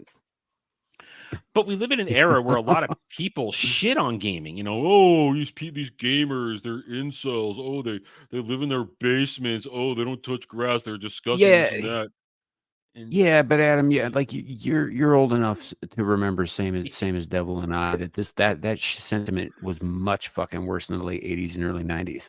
much worse. Yeah, you're right. Now it's just a bunch of people out there saying you should be chopping wood with your free time, and yeah, you get a lot of that. But like back then, it was actively looked down upon by fucking everyone who wasn't a gamer. Yeah, you're right. You're right. An international research team has suggested that video games are good for your health in a recently published study. The international team was led by study co-authors Andrew Przybylski, a psychologist at the University of Oxford, UK, and Hiroyuki Gami, a behavioral scientist at Nihon University in Tokyo. All right, so they got a Japanese guy in there, so they're as addicted to games. How is the Japanese name easier to pronounce than the European one? Maybe because I watch a lot of anime. I don't know. I mean that guy ain't English. That Przybylski, that ain't an English name. That sounds like Scandinavian. No, it's Hungarian or it's Polish or something. Yeah. Some Eastern Euro, man. Hey, I watch a lot of anime, so I can pronounce Japanese names pretty well. It's got a ski on the end of it. It's Polish. Okay, yeah. The new proposal comes from a new study via Nature magazine that says despite stereotypes of violent video games and even the WHO, fuck the WHO. Yeah. Fuck the WHO. Officially defining games as WHO saying that gaming is addiction. Do we get another reason to say go fuck yourself, who? Go fuck yourself. Jesus Christ, man. That's ridiculous. Well, remember when they came out with that image of what gamers were going to evolve into? We all look like the Hunchback of Notre Dame and with pale skin and our eyes bulging out and shit. Really? And yeah. Really? They're all like, this is where we are going to have like these weird kind of thumbs, and they're all, this is what gamers are going to evolve to in the future. Ridiculous. So right away, but that's what we're talking about. That's this holdover from the before times where they want to label you a gamer as something wrong and saying the game addiction. Now that there is such thing as gaming addiction, but it's a very small percentage of people who, and it happens mostly a lot in Japan. Let's be honest. I mean, pooping in bags, peeing in bottles, living a horrible shut-in lifestyle. That's a thing. Yeah, that is a otaku shit. That's super unhealthy all around. That's not about gaming. That's about like being a fucking shut-in and a recluse. It's like being the Howard Hughes of online activity. But they do it. How Dermy chooses to live his life. Alpha Omega says that's really bad in Korea. Yeah, I mean, listen, gaming is an addiction, but to say video game addiction is applied to everybody is retarded. It's stupid. I can go weeks without playing a game if I'm doing other shit, if I don't have anything I'm into at the moment, and I've done that. I get periods where I just don't feel like gaming for weeks or months on end, so I don't. Right now, I need, and tonight not being an example, I need the stress relief of playing a game right now. I need to do something where I can forget about the other things that are stressing me out and have some fun. And right now, I was doing with Final Fantasy 14 until I've reached a grind point where, oh shit, I just realized because I was sick yesterday, I forgot to do, oh crap. I forgot to get my weekly token for a weapon in FF14 because I didn't play 14 at all last week because of Dragon Age and other shit. Crap. Now it's going to be an extra week. Shit. Damn it. Totally forgot. Because I'm by myself. Everybody abandoned me. In 14, I've been left by myself again. And I was grinding for money because I'm this close to getting enough money where I can buy where I can put the guild in the lottery for the large house. I'm only a few million away, which I could do pretty quickly if I was really grinding hard for money. I'm also though grinding for the current level, one of the current levels of end game gear that I can get on my own without having to run a team. So it's kind of the repetitive shit, and it's fun if you're with people, but when you're by yourself, it gets kind of not boring, but unfun when you're dealing with other people who are annoying. So everybody left me alone. So Dragon Age come along in the past couple of weeks, and I am just enjoying playing that. And I have been playing 14. I'm not going to quit 14 again. I'm not taking anything. I'm not leaving, but it's taken a distant back seat unless some of the other guys come back and play with me or more people come and join us all together. But grinding is not addiction.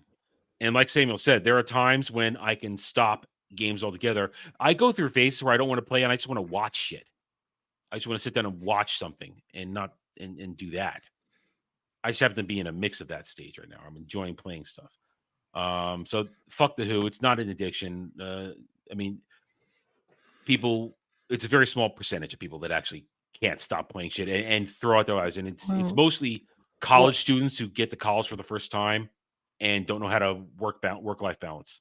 And I don't think that's 100% accurate. I think that addictive personalities are going to find something to be addicted to. So yes, there is a percentage of people who get addicted to gaming, but they would be addicted to whatever it was that took their fancy in the fucking first place. That has nothing to do with the games. That's exactly it. You have people who are addicted to TV shows. You have people who are addicted to movies. You have people, any kind of thing that is that gives you difference from meth. Yes, definitely meth. Some release from your everyday average thing. People can overuse or abuse, and it's an addiction. So yeah, to sit there and try to single out games as some detriment. Like I said, are you going to tell people they can't read because there's people who are addicted to reading books? Exactly. Yeah, and you know what? A gamer addiction, like honestly, yeah, it kind of people do waste away doing it, but they're doing it of their own free will, and they're not hurting other people while they're doing it. Whereas a meth head will stab their own mother for a fix. So yeah, I'm just saying, as addictions go, the harm ratio is pretty low. Yeah, and if you're going to go after something which I don't think they should, but if you're going to go after something that is detrimental to your health and your well-being and shit that people get addicted to, why not porn? It's much more dangerous to men and probably a lot more people addicted to it, but I just don't see video games as some danger to humanity. Porn addiction leads to dehydration. Need those electrolytes. And furry palms. Oh God, furries. Furries. I was watching something. I'm not gonna get into it. The team conducted a survey of more than 97,000 people in Japan during COVID pandemic. Though only 8,192 replied. The team gave questionnaires to people in quarantine and had consoles, specifically gamers, that entered a lottery to get a PS5 and a Switch consoles due to shortages during COVID. Now, I want to say real quick. This was during COVID. Yeah. Then that skews the whole damn thing. We were all locked in our fucking places. What else are people supposed to do? Well, think about it like this though. That was a point where where people maybe needed mental health. Now, thing is though, I do want to say this: someone who's done classes on studies and stuff like that, and how they're built and made and worked, 8,192 replies. That's a very strong sample size. Where you can get a really good snapshot. Now, I need to see the breakdown of male, female. I need to see some age range in that. But as far as getting data, that is a lot of stuff to get some decent data from. That's good data right there. You would say something, Samuel? Right, but that's also extenuating circumstances. If everybody's locked down, they're already a little fucking crazy to begin with. They are not going to be in a position to give you like healthy, results. Yeah. It does kind of show that in this is a situation where people were honestly losing their shit to an extent. Mm-hmm. So I'd say that video games probably helped people stay sane during that period of time. Well, that's what I'm saying. That's why this maybe has some legitimacy, because it shows you that the video games made them not want to, play Minecraft, so to speak. Not the game Minecraft. Study shows that owning a hemp necktie. The study shows that owning consoles has improved mental health in the surveyed people in general, reducing psychological stress and life satisfaction. However, Agami did confirm that playing for more than 3 hours a day may not bring the same health benefits as playing just 3 hours. Wait. What did that say? That's true of anything. Playing just 3 hours a day. Play for more than 3 hours a day. Listen. As everybody, some in the chat can attest to, my Dragon Age Origin sessions for the past week or so, they've been as long as 8 or 9 hours. Now, granted, I am playing at night. I'm playing during the middle of the night where there's nothing else to do. And at the same time, it's part of what would be my normal sleep cycle, but my sleep cycle is a little abnormal right now. So I'm actually perfectly fine though. I am perfectly fine. I'm not having any adverse effects. I still get to sleep. I get some sleep, and I still get my other work done because actually, I am also working. I am doing it for both trying to grow a channel to make it monetized at some point, but also to entertain others. I'm providing entertainment for people, so I'm doing it. It's serving two purposes for me. What I took from that was Adam can't stop playing with himself. I've been working really hard not to play with myself. It's a struggle. It's a struggle. It really is. Nature wrote, through a natural experimental approach, we demonstrated that winning a lottery for a Switch or PS5 positively impacted mental well-being for individuals aged 1069 in Japan. Well, come on. Getting anything for free. It's a dopamine hit. And at the same time, this was during COVID when there was the PS5 shortage. There wasn't a Switch shortage. Switches were everywhere. But the PS5 was in shortage. And if you bought one, you bought it in an extreme premium. And if you got one in a lottery like this, then, of course you're going to feel great. It's like, oh, I got a PS5. No one else has this. Yay. You didn't have to shiv someone at the mall to get it. Yeah. I mean, when I got mine technically through, even though I still paid for it, I got mine through almost through a lottery. I just got real lucky because I was on the Amazon wait list to get one, and I kept waiting, and then randomly one day I kept checking different Amazon links, and there it was for straight up purchase, no key anything, and I got it. And then 2 weeks later, I won the waitlist lottery, and I got offered one, but I already had it, so it didn't matter.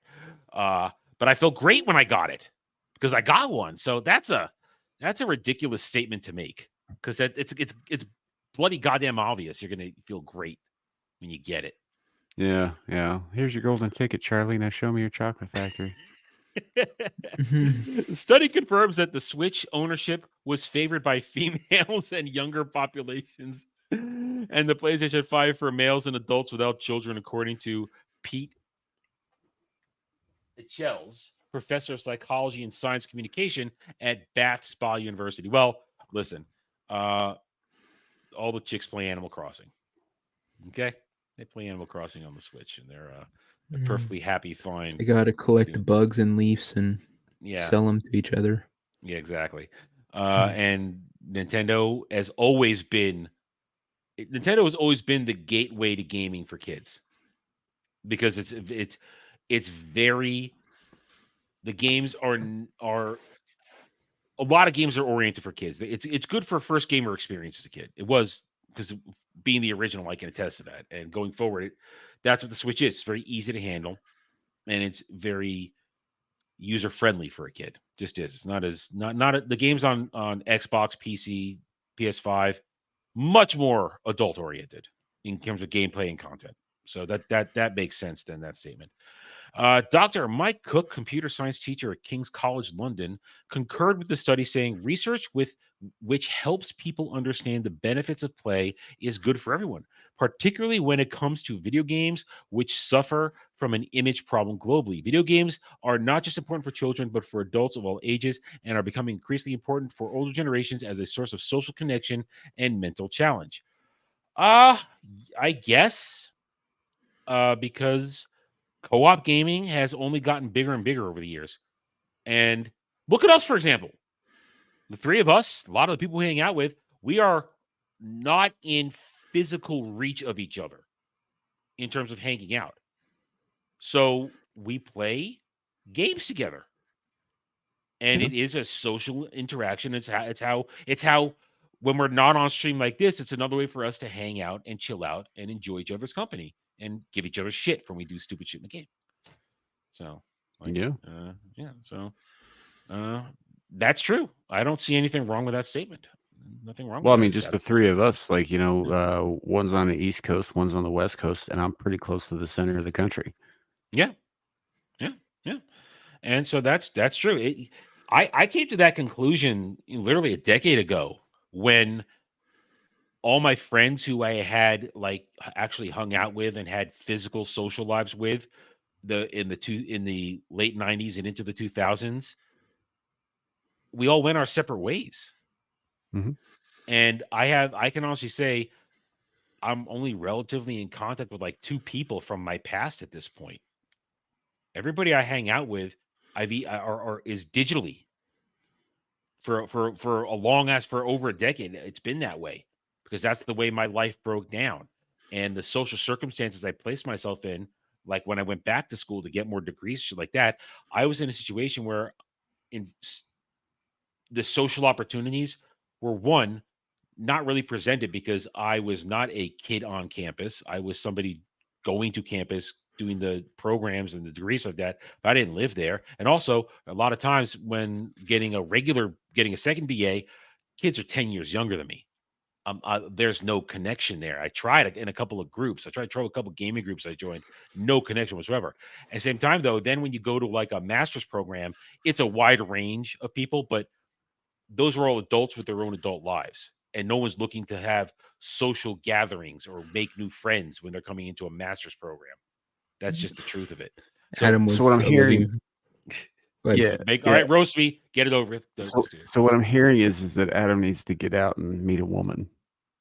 That's not a lie. Well, yeah, but I was gonna say he's the living version of that "Hello, fellow youths" meme.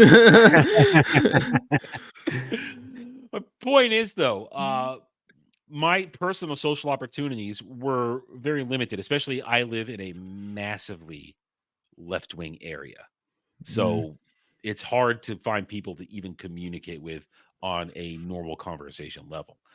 And I've never been the type to just go out to bars. That's never been my thing. That's not how I like to spend my time or my money. So over the years, I played a lot of online games, and I got involved with a lot of online groups, and I had a lot of digital friends in these things to play with. And now, at this point, I hang out with all you guys through social media and YouTube and all the shit we do. So this is a very true thing. I realized a long time ago that it was a new way of having friends and socializing, because literally no one's in the same place anymore a lot. And so this is what it is now. Now I hope to improve my situation in the near future, but at the moment, I accept this, and I don't disagree with that statement because it's my reality. It really is. Whether that reality is a completely satisfactory one, remains to be seen. But that's the end of it. That's it. Adam's gonna go from being online with us to bingo night. Right. I was thinking shuffleboard, but yeah, I'm right there with you. I'm gonna go to the local community center. I'll be the ball spinner. Yeah. He's all, Pam, how's it going? Oh God. I brought the lucky troll. Want to rub its hair? What is this? Some sort of, like, come on, I'd use pet my troll? No, old people. They got like I've literally taken my mom to her bingo game before, and there's people who have like trolls and like coffee mugs and shit, and they think everything's good luck. And so if you like even look at it, they get pissed. I'm not gonna take your damn troll. I'm just looking at what the fuck it is. Yeah, look, the STD stats don't lie, man. If you're looking to get lucky, like old fuckers are freaks. Goes there. He's all like, which one of these ladies is just on this line of doable? Hey, and the best part is they're all menopausal, right? So you can't knock them up. Yeah. Did your husband die, Marge? That shit ain't You're gonna over be the moist. morning period. There ain't no moisture left in that, man. That's a dry run. That's what God created. You're lube right. for. You're right. You're right. You heard that old joke about why old men don't go down on their old wives because it's. Have you ever tried to pry apart a cold grilled cheese sandwich? Oh shit! No. That's so bad. That's no. Oh man, that's nasty. That's nasty. Oh God. You just got to bring a can of WD-40 with you. You'll be fine. I don't want it. All right, I'm gonna ditch the. All right, let's do the top 15, and then we'll watch Ariel's videos. Let's go down this list because I know we'll all have thoughts on these movies. Some of them are fucking ridiculous. This is She'll Be R, so of course it's going to be retarded. But so 15 poorly rated movies that became cult classics. Hang on, let me refresh it. I gotta Morbius, really? Yeah, they actually Morbius, Sucker Punch. I could go with John Carter because John Carter was good. Yeah, it was all right, underrated. We're gonna get there. Let's get there. All right, so let's get. I just wanted to refresh it to get rid of a couple things so it loaded right. All right, so let's go down the list. Let's zoom in. Okay, so number 15. All right, so John Carter. There it is. Yeah, John Carter is actually a really good movie. It's a really good movie. It's a lot of fun. Shame it didn't get the sequels. Yeah, it's such a shame. And is it completely accurate? I don't think so. I've never read the books. I always wanted to. I just never got around to it. But it's a lot of fun. Taylor Kitsch was really good in it. The CGI is not abominable. And I really would have liked to have made more sequels. And it only didn't do well because of Disney's horrible marketing. Yeah, it was a marketing disaster, but otherwise it's a good movie. Yeah, people don't know who John Carter was. I mean, the book series is ancient at that point.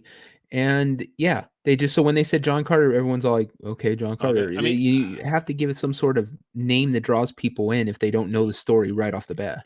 They should have used the first book's title, The Princess of Mars. Well, that's, I think, why they went with John Carter, because they figured the character would be more recognizable than the title of Princess of Mars, which was what this was based on. Yeah, they should have gone with Princess of Mars. Because that would have I think that would have gotten attention, and then they didn't market it well at all. I mean, the marketing campaign was terrible. Nobody knew what was going on. I didn't know it came out till it was already on fucking on physical media. I rented it on PlayStation Store when it came out, and I was like, wow, this is really good. I enjoyed this. A lot of fun. Mm-hmm. And so this does deserve to have a better standing in pop culture. It does. I would have to say, and this chick is smoking hot, dude. Yeah, nums. Fun fact: she plays Silver Fox in X-Men Origins Wolverine. Yeah, Wolverine. Yeah, really. I only saw that once. She's good looking in that too. The thing that, and I hate to say it because they fuck everything up, but if one of these freaking movie channels wanted to buy that and make it into an actual TV series, it'd be great doing that. Yeah, and it would be better. Yeah, I mean, this is honestly, personal opinion. If you're adapting something that is a novel series or maybe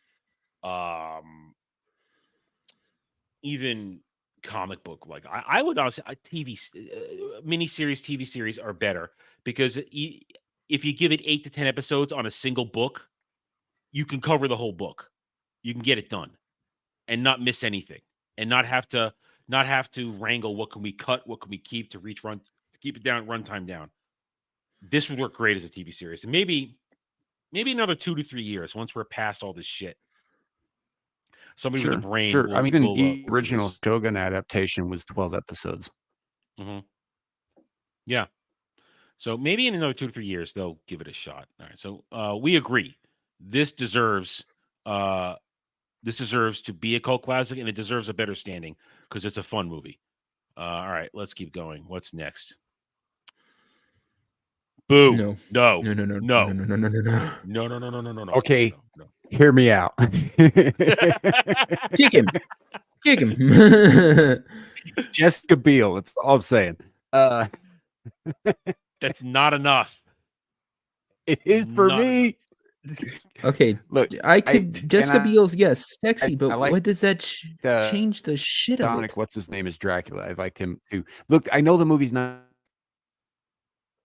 You cut out again. You cut out again. Whatever you're saying, you're gonna have to repeat yourself. Shit. There you go. Okay. All right. Well, look, I like the movie. It's not a good movie. I understand it's a movie. It's still fun.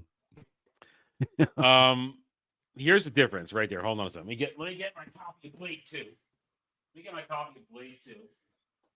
Because I want a visual reference here. Here's the difference. Well, you can see right here's the difference right there. David S. Goyer directed this one as opposed to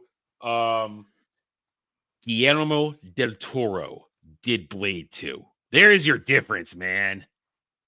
Guillermo del Toro. Look, Goyer's done some good shit too. I know. Not everything he's done was great, but some of it, he did Dark City, for Christ's sake. I'll give you that. I'll give you that. I'll give you that. But that's a different. That Dark City is a mind fuck. Blade's not supposed to be a mind fuck.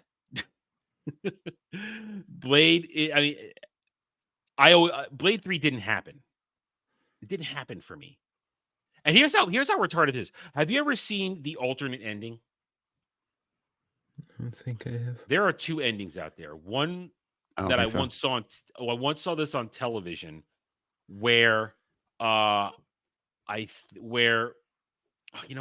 forgot the exact way it works. There's the one ending where Dominic Purcell's Dracula shapeshifts into Blade and is on the table there. But I think there's another one where Blade actually dies at the end. So it's just this movie. It didn't need to be made. There's like a couple different endings out there, and I've seen them both. One was on TV, one was a rental, and one was in the movie. Because I went and saw the movie. I think I rented it once to give it another chance, and I saw it on TV once. I was like, I can't take this anymore. I just feel like it's not even his movie.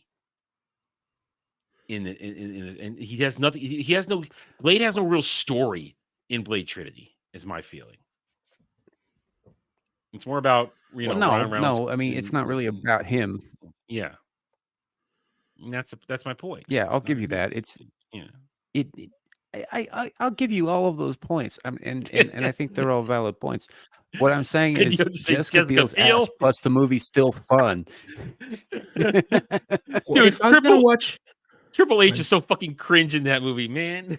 He is. If I was gonna watch a freaking movie that I didn't like just to see Jessica Biel, I'd watch that one. I now pronounce you Chuck and Larry because at least she's in her fucking bra and panties in there. She's in some pretty skimpy clothing in this movie called Stealth too. That's a lot like a less funny Short Circuit. Yeah, I would go for that movie too. All right. Well, I don't think this hasn't aged well. It will continue not to age well, but in the majority, most people do not accept this movie. We accept Wesley Snipes' Blade, as we all just experienced with Deadpool Wolverine. We just don't accept this version, this particular installment. Most people don't. And we want to watch Jessica Biel. Her ass is in other places, as are her tits. All right. Grown Ups. They were playing this in the doctor's office last Tuesday when I went in there. They were playing this. Okay. So I like these movies, but they're not good movies. Yeah. Well listen. I agree. But if you're going to use the Jessica Biel argument, I'll use the Salma Hayek argument. No, I I know. First of all, Salma Hayek's like twice Jessica's age. Anyway, and I would still choose Salma Hayek over Jessica Biel. I would bang that taco like a fucking drum. I'm not saying I would throw her out of bed for eating crackers. I'm just saying Jessica Biel. Goddamn. No, these are not good movies. No, these movies were fine. They're just an excuse for Adam Sandler to hang out with his friends and film it, essentially, which I'm fine with because he's got that kind of fuck you money. But and I laughed, and there is some shit in there that's relatable because I'm fucking that old now. But yeah, the humor but they're not great. No. Yeah, the humor in them, it's like I think it was right on that edge of him going from a lot of funny movies to not funny movies. Like they're on that like cliff of it. You had like 50 First Dates and I mean, well, you had all the way back to Billy Madison and Happy Gilmore, but you had that kind of group of movies that came after that were real funny. 50 First Dates, Big Daddy, even though I wasn't a huge fan of that one. And stuff like that. And then you had Grown Ups, and it was kind of right on that edge where his movies were still funny. After that, he went to where he had the contract. He has the contract with Netflix to produce movies. He still made a couple great ones, like Just Go With It came out shortly after, and that's like my last favorite Adam Sandler movie before he went to the Netflix deal. Just Go With It. This is like right after Chuck and Larry, and like I said, I wasn't a big fan of that. So, like I said, I think they're okay. They're dad humor for him, obvious reason why. But I definitely wouldn't say they're the kind of movie that I'm like, oh, I can't wait to watch that or something like Happy Gilmore or whatever. So, regarding his Netflix stuff, after he didn't win the Oscar for what was it, Uncut Gems or whatever, Uncut Gemstones. Do you guys remember what he said about that? He said, "If we don't win the Oscar for this, I'm gonna go out and make the worst goddamn movie ever made because fuck all of you." I don't remember that. That's what he said. So after they didn't win that, he did this Netflix movie called Hubie Halloween. Oh God, I've seen the commercial for that. I kind of like it. It's kind of funny. Oh God, Sam, this is Velosa Preacher all over again. Sam just likes these movies that everyone else is like just going. It's a good time. It's stupid as shit, but it's a good time. A group of like 20 friends could be at the theater watching a movie, and every single one of them's just like ready to and Sam's all like, "Everyone having fun? Huh?" Like he's just happy about it. Well, I think we can agree though. Grown Ups, it is not becoming more relevant. I think it's not really talked about when you talk about Adam Sandler. It isn't. It's not. No, it's definitely not. Is. All right, next one. That movie I don't even fucking blows. I don't even know what this is. I don't even know what this is. No idea what that is. Okay, so Movie 43 was a movie that every celebrity cameo that's in it was essentially tricked into doing it because they were told it was something else. Like there's a whole skit with she was a Bond girl, played Storm in X-Men. I can't remember her name off. Halle Berry? Yeah, so Halle Berry's on a date with Hugh Jackman, but Hugh Jackman has like literal balls hanging off his chin the whole time. And she's trying not to notice, and he keeps like dipping it in his soup when he goes down to eat his soup and his shit like that. And it's just like everybody's acting like he doesn't have fucking a sack of testicles hanging off his chin the whole time, and like the shit like that, and was just as offensive as it could possibly be in the grossest fucking ways, to a point where it was just kind of grotesque. You couldn't tear your eyes away from it, but you really didn't want to finish fucking watching it. It's that fucking bad. This movie will never be a classic because it's just a piece of shit. Well, I will completely trust you on that. I will completely trust you on that. Directed by Elizabeth Banks. No fucking wonder. Fuck Elizabeth Banks. There you go. Mm-hmm. All right, next. Texas Chainsaw Massacre 2022. All right, you guys are horror guys, so I think you can maybe talk on this better than I can. Every Texas Chainsaw Massacre remake and sequel since the original Tobe Hooper movie has been shit. I'm sorry. Yeah, I agree. I accept your statement on that. I will. I can't argue with that at all. Yeah, every single like the original, the spin sequels to the original were absolute crap. The one with Matthew McConaughey, all that was just shit. And then they started all these remakes, and they don't really. Jessica Biel was in a fucking remake of the original movie, and it's fucking awful. All they did was turn up the fucking gore. That's it. That's all they did. They didn't add anything to it. And in fact, I think they actually took some shit from it without putting in anything in its place. It's just a fucking pointless gore fest. It's almost like Eli Roth fucking directed it, and that guy's shit. And maybe it's also just the time has passed on it, because the remake of frickin' Friday the 13th and the remake of frickin' Nightmare on Elm Street were both shit too. So maybe it's just past that kind of slasher movie, characters, because every remake, every single time they try to reboot any of the classic horror kind of slasher flicks of the 80s, they have fucking just been crap. Yeah, and it just wasn't effective. Like the whole premise seems to be how much gross out gore and disgusting fucking cannibalistic behavior can we throw at you before you walk out of this theater, kind of shit.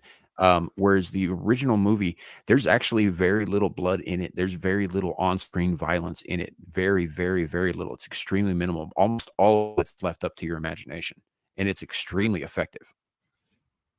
Okay. Well, I trust both of you on that because I'm not a horror guy. So if you guys say it, I believe you. Okay. Next. More. Yeah. It's Morbid time. This one deserves it just for the memes. I was thoroughly pissed off about this one because I like Morbius as a character. And so when I first heard they were doing it, I was all, okay, I'm into that. That sounds awesome. No. No one can take Jared Leto seriously anymore, can they? Dude, Amira likes this movie. And you still do her show? No, I'm just saying. This movie will never, ever attain any sort of cult classic status. I mean, it's too much of a meme. It'll have meme status, but there's no. I think the meme status is why it will attain cult status, man. They re-released this shit because they thought the meme was a positive thing. Why do I want to now hear Amira say Jared Leto anyway in her accent? I don't know why. I just want to hear this is ridiculous.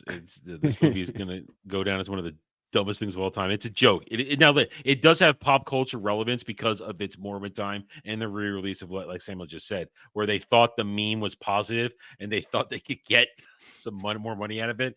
It's just they didn't understand meme culture. They don't understand internet culture. It was never going to happen. And it was just kind of that whole thing. You don't make Spider-Man movies without Spider-Man. Just don't. Mm-hmm. Craven's coming out in a month. That thing's gonna rock bomb. We've already talked about the third Venom's coming out in like November. Yeah. Nobody cares. Goddamn! When I saw the freaking Rhino outfit, oh god. Oh man, that looks so bad. We never got to talk about that. That looks so bad. Yeah. All right, so Morbius, no. Willy's Wonderland somehow beat Five Nights at Freddy's at its own game. All right, listen. Everybody loves Nick Cage. Yeah. But he needed to do it for financial reasons to get out of debt. But he just made a lot of shit. But he took it seriously every time. He took it seriously every time. But I never even heard of this shit.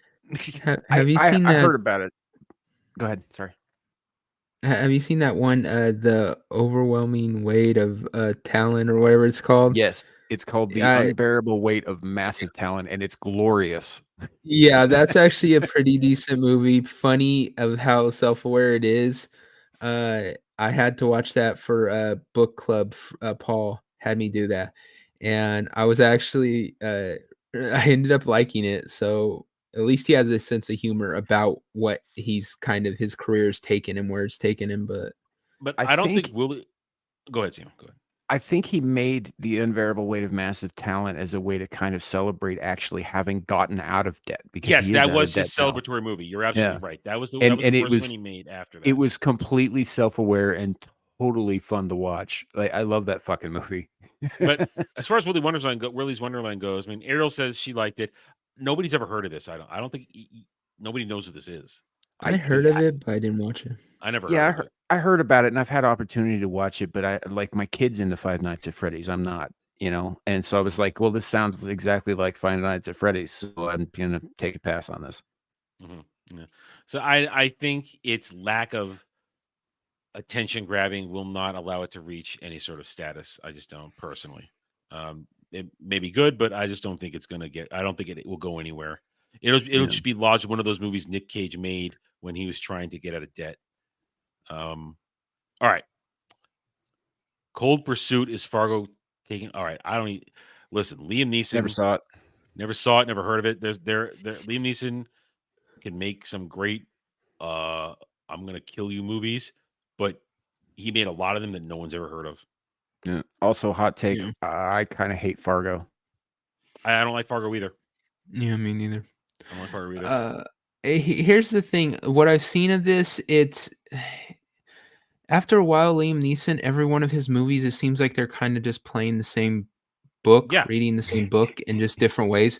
Like this one, he plays I think like a tow truck driver or something, and he finds a car, and then somehow he ends up in some battle for his life to protect people he loves. It's all like, oh my God, when's the speech? I have a set of skills. You know, like here's my real. Go ahead. I'll go next. Go ahead. Like Deadpool said, man. At some point, you just gotta wonder, maybe he's just a bad parent. Yeah. Well, here's the thing, though. In all seriousness, ever since his wife died of that brain aneurysm when she hit her head, ever since then, he just kind of, I think, makes movies just to get a quick paycheck. He hasn't made a serious movie since then, since his wife died. So, man, well, he makes a lot of them. So I wonder if he's also trying to fill his time. Yeah, I think that's it too. I think his priorities shifted when she died, because her death was heartbreaking, because she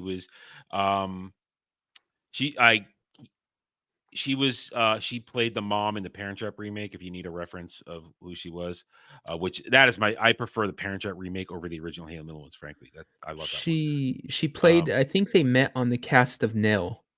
If anyone's ever seen that with is it Sally? Not Sally Fields. No, it's Jodie Foster. It's Jodie Foster, yeah. Topless Jodie Foster, which no one should ever see. Yeah. No one should ever see. No. Yeah, she plays the doctor in that or something, and or one of the scientists or something. Anyway, and yeah, I think that's when they met. Yeah. And she had a skiing accident, and she hit her head, and she seemed to be fine, but then they didn't do a follow-up, and she had a brain bleed and died. So he was heartbroken after that, and I think ever since then, like Sammy said, he just probably either makes movies to fill the time, or will just do something that isn't serious and requires just to him be Liam Neeson fight shit. And so these are literally cookie cut. All the stuff like this, Cold Pursuit, is just one of the many Liam Neeson cookie cutter movies that have been going on for, when was this made? This was made in 2019. So yeah, he's been doing this for like a decade now. These same types of movies. So he's ripe for it's become kind of a thing where older actors that were successful but are really good actors end up on some TV show, like how Tom Selleck ended up in Blue Bloods, type thing. He's almost like, I would expect that to happen to him. They're just going to offer him a role on some TV show to play off his name. That would be good. That would be good, because then he could do something good. Because listen, I was never really into Blue Bloods, but my mom was for a long time. She loved it. She thought it was great. She loved Tom Selleck in it, and it was a good, serious role. So I don't think Cold Pursuit, nobody knows it, because you can't tell it apart from any other cookie cutter Liam Neeson movie. Sort of like most of Steven Seagal's late career. Yeah. God. Is this the one where the Russians take his kids? No, this is the one where the Chinese government takes his kids. BVS director's cut. Okay. Adding an hour to shit doesn't make it not shit. Oh my God. So here's the thing, and I saw I think at the top of the thing that it's not, Sucker Punch is going to be somewhere here on this list. There are enough Snyder Bros for it technically to count as a cult classic. You're not wrong. I'll give you that one. But that doesn't mean it should. Yeah. This movie is still a massively flawed movie. The honestly, the best part is still when Wonder Woman shows up during the final battle. That's the best part for me. It always is. It's like, oh shit, that's cool. And I hate this movie. Why did you say that name? When I walked out of this movie for the first time, I was so angry.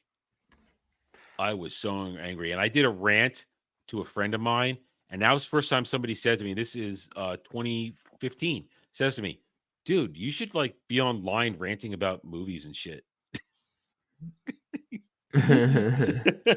He basically said that to me.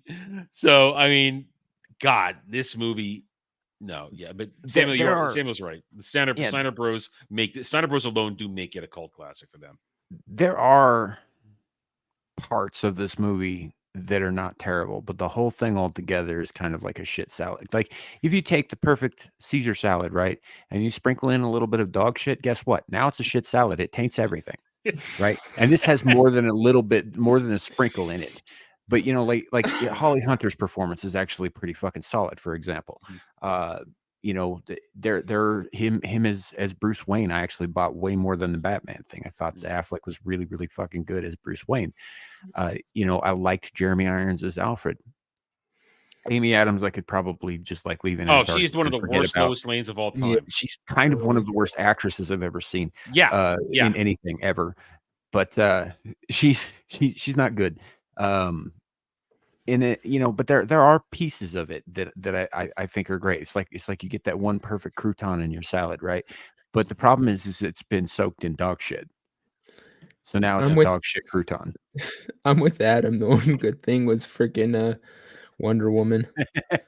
Like Gal Gadot as Wonder Woman could just I like her as Wonder Woman. She great. Shows up and you hear the Snyder versus Wonder Woman theme for the first time, and that is a fucking badass theme. Oh yeah. Oh, and it's like and then she lays into the fight, and you have Wonder Woman and Superman fighting, and it's a shit version of Doomsday, but still the fight is a good fight.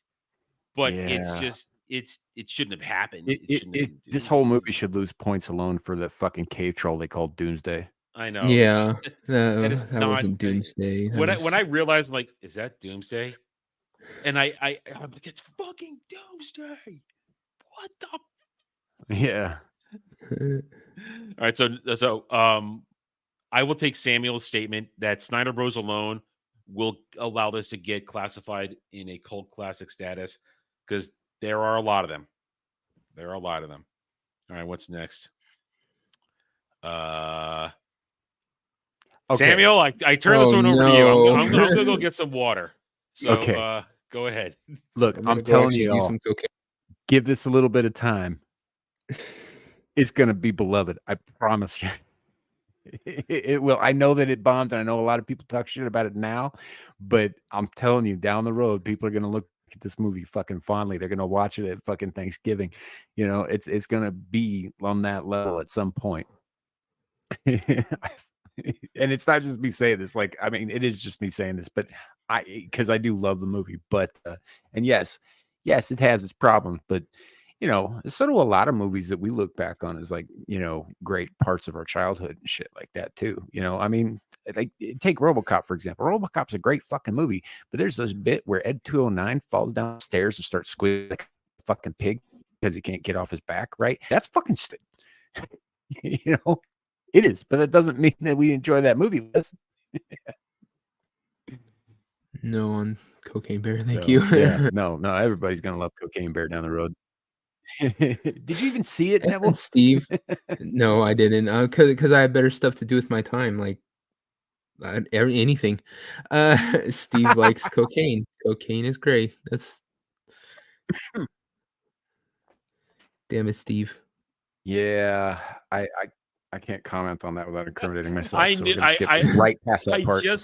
I just knew. I mean, I had previewed the list. I'm like, oh, I don't need to say anything. Samuel will carry his torch for Cocaine Bear. Dude, time will tell. I'm saying time will tell. Who's the actress that the Bear's about to like fucking rail? Carrie Russell. Carrie Russell, that's right. She looking good. She looking good there, man. She looking good. Isn't she in that freaking movie 8 Days a Week? And like, I don't know if you get to see up her dress or if it's like a stand-in actress, but damn, that freaking messed me up. I was like, oh my god. I think you see quite a bit of her in the FX TV series The Americans. I might have to check that out. I was never into that show. It was called 8 Days a Week, and there's this thing where she's trying to get the nerdy guy who I think she ends up falling in love with at the end. I'm not 100% sure. Oh, I think I've seen that movie. Yeah, and she's like he's trying to help her get out of her like second floor bedroom, and he looks up, and you get to see all it, and then she falls on him on his face. I saw that. That was a Patrick Dempsey movie, wasn't it? I don't know. No, you might be thinking Can't Buy Me Love. Yeah. No, because I think he was in 8 Days a Week too, or it came out on Okay. that, or out around that same time or something like that. But yeah, No, Can't Buy Me Love was fun too. I There have a lot was- of hate. No, I have a lot of hatred for Can't Buy Me Love because I was tricked into going to see it. I was at a sleepover party and the mom said, "Okay, guys, we're going to the movies," and we're a bunch of like 11-year-olds, and we thought we were going to go see whatever the action movie was at the time. And the mom drops us off and puts the Can't Buy Me Love. We had no idea what the fuck was going on because we didn't understand. We didn't get it. And I was a little older when I saw it, so yeah. I mean, so it was like, why am I watching this? And we understood sex, we understood popularity, but the situations were 5 years too early for us to relate to these situations that we were watching. So it was just like, I hated that movie, and it's a trigger moment for me. I've seen it many times since then, and I don't enjoy it as much as maybe I could have if I had watched it when I was older. But yes, I have a thing about that movie. No, but I'm as far as this movie goes, this run right here on the screen, right? It's going to be a cult classic down the road. Just mark my goddamn words, man. I mean, I believe you. I believe you. Peter Jackson's movie Dead Alive is a fucking cult classic, and it's way dumber. I don't disagree with you. I mean, this thing had its weird culture when it came out, and just the cocaine beer. It's insane. It's just based off like they didn't even try. No, it's a goofy concept attached to a loosely adapted real life event. Way loosely. The bear literally coke, died, OD'd right off the bat. Didn't attack a single person. They just found a dead bear. It lived for like 6 minutes after it ingested the cocaine, and it wasn't nearly as much as this one eats in the movie. We'll make it that somehow this bear did all this coke, and instead of having a massive heart attack off the bat, he goes on a rampage, everyone. Like, they completely, it's not loosely adapted. It's complete fucking bullshit. But it's fun. Devil's angry. It's just all right. Well, I think it's what it is. It will have some level of cultness. I do agree with Samuel on that. All right. What? I've never heard of this. What the hell is this? What the fuck is this? Is that Nia Vardalos? Yeah, I believe so. Just keep making big fat Greek movies, honey. Yeah. Just keep making big fat Greek movies. Big fat Greek 13th anniversary. Yeah. People will always show up to those movies. Just do that. They're safe, they're dumb, and so I don't even know what this is. I mean, they're like chick flicks, right? They probably do well with a certain demographic. Yeah, it looks like some Karens go to India for vacation or something. Let's see what it says. Barb and Star go to Vista Del Mar, follows two best friends from Nebraska who decide to take a spontaneous vacation to a resort to shake things up. However, after arriving, they realize that they've stumbled into plans of an evil mastermind, Sharon Gordon Fisherman, who is plotting to release a swarm of killer mosquitoes to wipe out the locals. Okay, I'm suddenly interested. You are good. This is like catnip to Samuel. Dude, mad scientist, killer mosquitoes. Of course I'm interested. While critics gave the film a positive review, Barb and Star Go to Vista Del Mar flew completely under the radar, failing to garner attention from its mainstream audiences. The film is charmingly hilarious comedy that borrows from classic parodies like Austin Powers, turning in a fun adventure with elements of The Spy Game. That doesn't sound terrible. All right, well, Samuel, you're going to check it out for us. To Austin Powers, really? All right, what's this? The Winnie the Pooh horror movie. No, I think this one. I think it really wanted to be a cult classic. I don't think it's ever going to reach that level. It was fucking bad. Mm-hmm. There was a hot chick in it, but I don't even know who she was though. It's getting a sequel. Yeah. And there's a Pinocchio one, and there's a Bambi one now. The Bambi one, okay, and the Bambi one is made by the same people who made this one, and it takes place in the same universe. Oh, okay. Except Bambi's a zombie, and he's got fangs, and he's out to eat the hunters. I have no interest in these at all. A lot of people won't. There's going to be a niche following for these because there's always a niche following for like. Are there even titties in it? I honestly don't remember. I mostly just remember kind of zoning out. It was kind of boring. Because I mean, back in the day with these types of things, at least there were titties. And if there's no titties, then what's the point? Yeah. So no, it's gonna go away. You're right. All right, what's the next one? Sucker Punch. Snyder Bros. Snyder Bros really like Sucker Punch, do they? There is an unapologetically like anything Zack Snyder makes out faction within the Snyder Bros. Yeah. I never saw this. As soon as I heard what it, at first I thought, oh, it looks like just a fun, superpowered girl over the top shit. I went to see it. But then when I heard what it really was, that it's all taking place inside her broken brain, I was like, forget it. Forget it. Why am I going to invest my time in this? It's much fucking worse than that, but yeah, that's essentially what happens. I've heard the details, I have a copy of it on DVD. I will send it to you. I have no problem with handing it off to you. It's the same thing as with Blade Trinity for me. I don't need this level of Sonichu medallion sent to me, okay? I don't need that shit. Yeah. Well, I mean, Blade Trinity, there was a baby that was threatened but ultimately unharmed. In this, somebody gets lobotomized because she shot her stepdad who was molesting her sister. Yeah. It's the main actress is hot. That's the only thing it has going for it, and I'll find her in a different movie. Not a big deal. I'm sure. Cool. She is very naked in American Gods. But isn't she also in that Sleeping Beauty movie or something? I think so. Where she's like a prostitute that like lets dudes have sex with her when she's sleeping or some shit. It's weird. Yeah, it's something like that. But yeah, I get it. Speaking of uncomfortable watches, I mean, you're right. The Snyder Bros will, if they're cultists, but also this movie's infamous. It's infamous. I don't hate it as much as I should, but it's like it's extremely shallow in terms of like for its runtime. Yeah. So no, yes and no. It's a yes and no.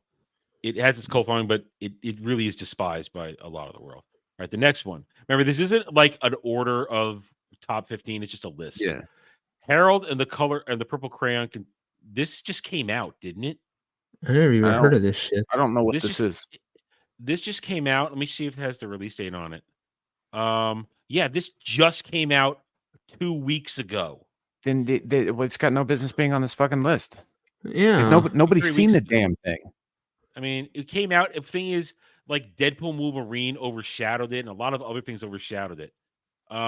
Listen, based on the 1955 novel by Crockett Johnson, Harold and the Purple Crayon follows grown Harold, who uses his power to bring anything he draws to life to escape the book in which he exists. Entering the real world, he is forced to confront the challenges of life beyond fiction, something that becomes all the more perilous when he loses his magical crayon. Oh no. Although the rock, okay, just all right, yeah. That sounds really gay. It sounds like that. What was that Adam Sandler movie where he was always telling stories to his niece and nephew, and then things would happen in real life? Bedtime Stories, isn't it? What was that called? Yeah. Which is not. It's not terrible, but this sounds like that concept in reverse. I would ask, who is this made for? It wasn't me. I don't think this has an audience. And Sammy, you make a great point. It's been out for 3 weeks. This doesn't count yet in anything. Yeah, I have never heard of this. So I heard it like I don't think this even counts in the box office yet. No, it's still in the box office. So this shouldn't even be on the list. It's retarded. They were just grabbing at anything to round it out. It looks like. All right, final one. Horizon. This shouldn't be on here. This just came out. Yeah, and they're having trouble finding this. This is the Kevin Costner Western thing that he's been working on for like a few years. Yeah, it's actually, I think, in multiple parts. He's put a shit ton of work into it. Kevin Costner's this weird like thing. All of his movies, or a lot of them, end up really successful, but he can never get funding for them. So he has to fund a lot of them himself. It happened with Dancing with Wolves, I believe. It happened with Wyatt Earp, I believe. Like all of his things, he'll pitch the movies, and they end up becoming massive successes, but he can never find the money to actually. So he has to essentially do them himself. He's also having trouble That's finding Hollywood distributors. politics. He's also having with distributing. Like he's Yeah. having trouble finding distributor for the second part. Last I heard. I'm gonna watch think it it because He's I like most of the stuff. What I've heard is I don't that particularly like Kevin Costner as an actor or anything like that, but some of the stuff that he put together has been really good. You know, and I'll agree with you there. But I mean, he's a lot of that devil is Hollywood politics. He doesn't come down on the Hollywood side of things all the time, and he's Yeah. very much of the West. You know, like so much so. Like, you guys ever heard of Tatanka? Yeah. It's not a movie; it's a place. So it's just outside of Deadwood, South Dakota. It's a preserve essentially that Costner bought, right? And then is preserving just in case. Yeah, but it's right in the center of the Black Hills, and it's a bunch of land that was sacred to the natives there. So he bought it and he's preserving it so that nobody goes and develops it. Well, I would say that you're right But about he the got just land; the it's his land, politics. kind of thing. Like that's time, and when he does shit like that, it doesn't go over well with the guys when he does shit like that because it's like, oh, you bought all that land for that belongs to the Indians. It's like, well, he bought it for them actually, but Yeah. they don't look at that part. So But he gets kind of shit on by Hollywood. No. Oh, I 100% agree. He gets shit on by Hollywood, but I wouldn't think that would have too much of an effect because you would have the same situation with Clint Eastwood. He doesn't play by their politics. They hate him. But if he says, I'm having a film, there's like people stacked up to frickin' fund it. And his movies are just as successful as Clint Eastwood's are. So I don't know if it's Right. all politics or just. But what I don't know Clint about Eastwood this is too old to blacklist at this point, though. Yeah, and the thing about this Kevin movie, though, Costner's in there too. This movie just came out. It literally has been out for like for 2 months, and the people who've seen it actually like it, but they really call this first part. It's essentially a massive setup movie for the second part. Yeah. And apparently, Kevin Costner's character doesn't even come in until halfway through it. So I've only heard positive things about this. I don't even know why it's on this list, and also, it's. The second part is even out yet. This is retarded to even have this on the list. It doesn't make any sense. I agree. Doesn't make sense. Yeah, like I could say like what they should have put on there in place of this is Open Range because Open Range didn't do that massive, I don't think originally, but if more and more people who watch it, it's a great Western. Really good. So I think that this is premature to put this on here. But like you said, the Crayon one was the same thing. It's too short into its run to even know if it's going to be successful. For all we know, it could be a massive success. Yeah. Either way, so a lot of these movies that we saw on this list are just bad movies, and I would say, and depending on what they are, like a Snyder movie, that will automatically become a cult classic because of Snyder Bros, who exists in our section of the pop culture world. They will do everything possible to keep it some sort of weird relevance. But most of these movies are either crazy and zany and may end up like Cocaine Bear, or they honestly, I would say legitimately, there was only legitimately one good movie on this, and it was John Carter, which just had a rough shake. And I'm not counting this because this hasn't had enough time to be anything.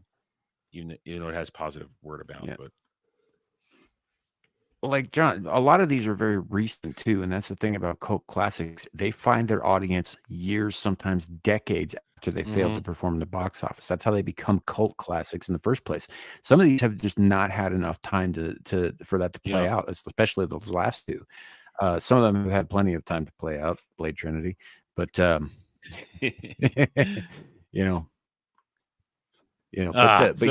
has to be an element of time there for people to find that audience, or for these movies to find that audience. And I think you're right. Time is the thing. John Carter, it's been like 15, 16 years. So it has its fans, and people who watch it and know it's a good movie, and it got a fair shake. But a lot of those other ones are like several years. We're only maybe 6-7 years removed. Some of them, again, not even a month. And you're throwing it on destined to be a cult classic. Why don't you let it finish its actual run in current day?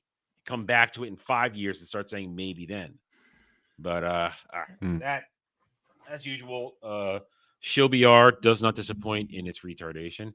So now it's time for the back half of the show here, where Ariel once again has asked us to watch these things. She's paid for our reactions to this. So the first one is, let me get it up here. Let me type it in here. Smile HD by Dave Davey. Okay, let's bring up the YouTubes and see what I can find. I don't know how Ariel doesn't get in trouble for that avatar. Well, listen, she has a whole like with stack YouTube, of those, I mean. Smile HD. Oh, fuck. Well, that's a good sign. We might get hit for. No, but wait till you okay. By Rainboom Dash. I mean, that's what's by Mr. Davey. Is that the one you want, Ariel? By Mr. Davey. I'm seeing. Well, she's laughing because she knows what I just saw. I haven't shown it to you guys yet. By Mr. Davey. Is that the one you want, Ariel? Okay. All right. I didn't show you guys the preview, so you get to be surprised about what we're gonna probably. She knows exactly what she probably just did to us. God damn it! All right, here we go. Are you ready? Here we go. Let's check the audio. Had it lowered for when we were watching Dragon Age. All right. All right. First of all, hang on. Let me zoom out. This is Smile HD, Mr. Davey. His channel is this right here. Caro. It's got a lot of weird shit. It's got, well, less subscribers than I do. But this thing has been viewed 230,000 times. So all this guy needs is about 17 more subs to get monetized, probably. But here we go.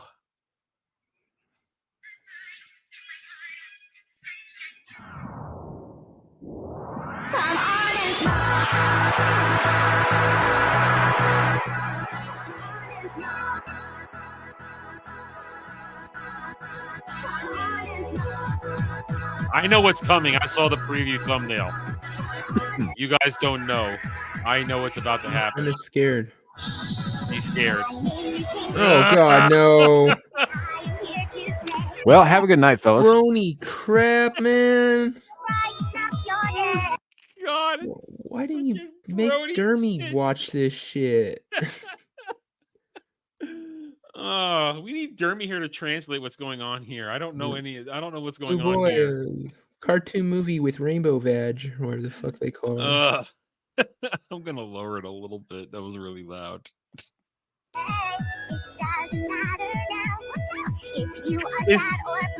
Do they kill each other? I mean, something. Ariel's. Hey, I mean, if Ariel's having us watch this, something horrible is probably. Yeah, that's what I'm saying. It just doesn't seem. I mean, unless she's just doing it to punish us. Yeah, I'm kind of hoping it's going to turn out like that Robot Chicken sketch where the Care Bears genocide the Care Bear cousins. I'm sorry, ethnically cleanse. We didn't complain about you showing anything Flash Kids. We were just saying that's what you've shown us so far. I don't know how to swim in these waters. Please say this is like Happy Tree Friends.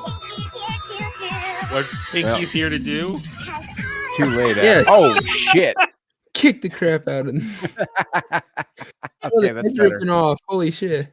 I was about to say, Pinky's well, here Adam, to this kick shit's on your ass. channel, but nope. I thought there was for sale. Is she gonna fuck him? I don't know, but I mean,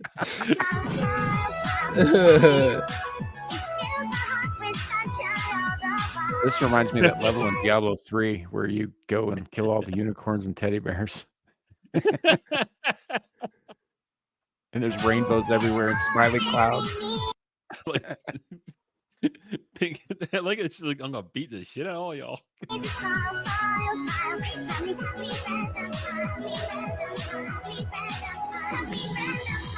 He's a gusher. Ew.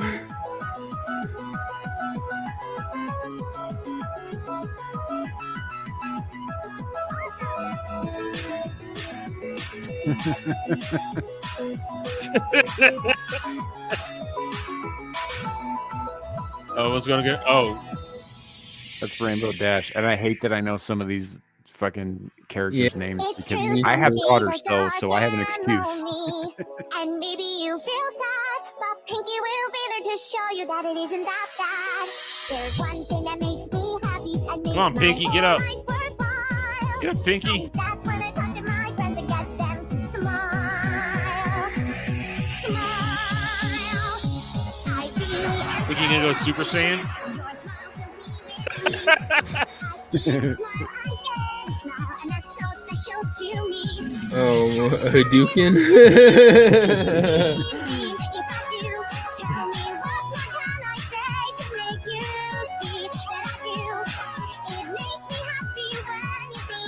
Oh, yeah. Wait. That was intestines coming out of her mouth. Oh. Yep. Yep. Oh man.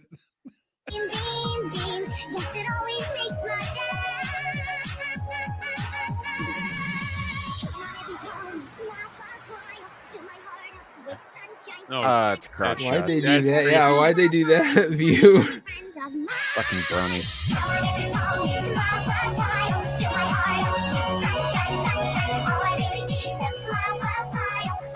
Sweeney God. Go on, Pinky. Go on, Pinky.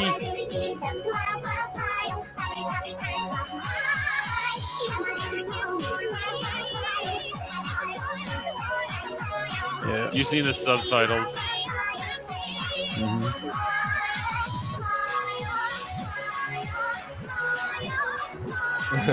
Spirit bombed her. Yeah, that's really Spirit Bomb.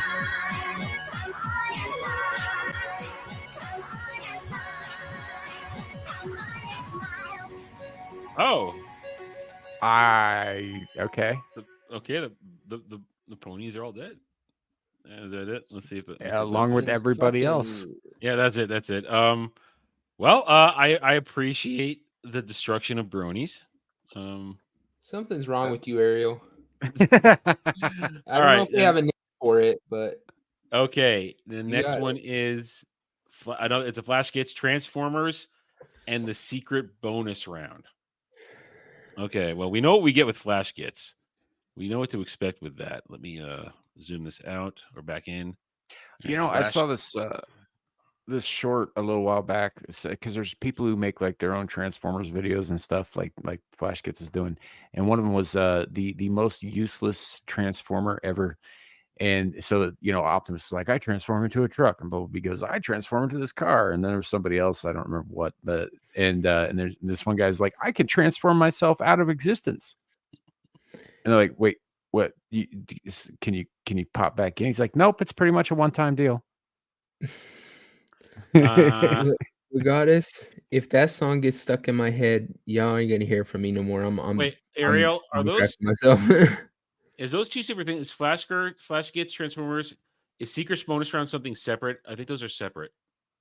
I think I'm misreading that. So Flash Gets Transformers, I think, is what I'm looking for. The first one there. Flash Gets Transformers. Hey, Paul. Hey, Paul. Power Couch. Into a power couch. Power couch. Power Couch. Yeah. Okay. So, I've got Flash Gets Transformers. Legendado. No, that's not it. That's not it. Flash Transform. No, that's not it. It's not coming. Oh wait. It's not. It's not coming up on the actual Flash Gets. All right, I'm going to go to the actual Flash Gets page and see if I can find it there. Because it's not coming up on the direct search.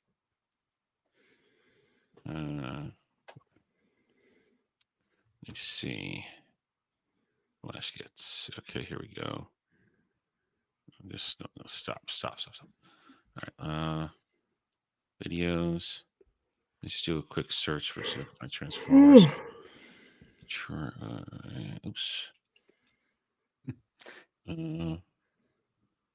Transformers. Okay, looking. Come on and smile on the power couch. You're on the power couch. No.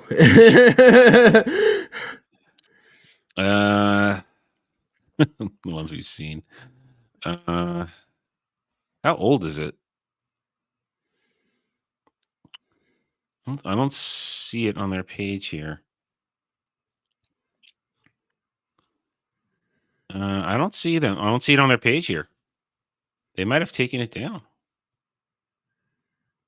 I know that they've posted a couple of things on a different channel, but I don't remember what the channel's called. Because I don't see it. We had to find one of them. Is there something else? Is there some other name or some way we could find it easier, Ariel? Yeah, I don't see a Transformers one here. I have Seek around it. Is there one? Is the other one Fall Guys secret bonus round? Is that the other one, Ariel? 8 years. She says she's looking at it. Like, copy. Oh, I found it. I found it. Okay. I found it. It just got to type it in differently. You'll see why. Okay, here we go. Why does every single video from Ariel come with like a dread warning? You'll see why. You'll see why. Look at the title. Look at the title. Trans. I'm starting to think. Is it where he has tits? Where Megatron becomes a woman? RC, Megatron's getting away. Don't worry, Optimus. I'll stop him.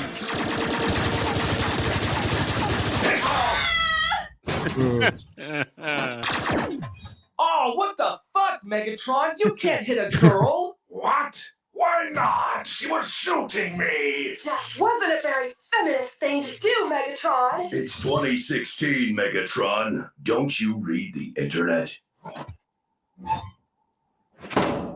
Decepticons, retreat! I'm very frustrated and confused.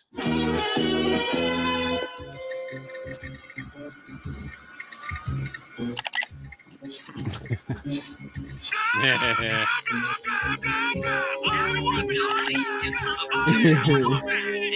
mean,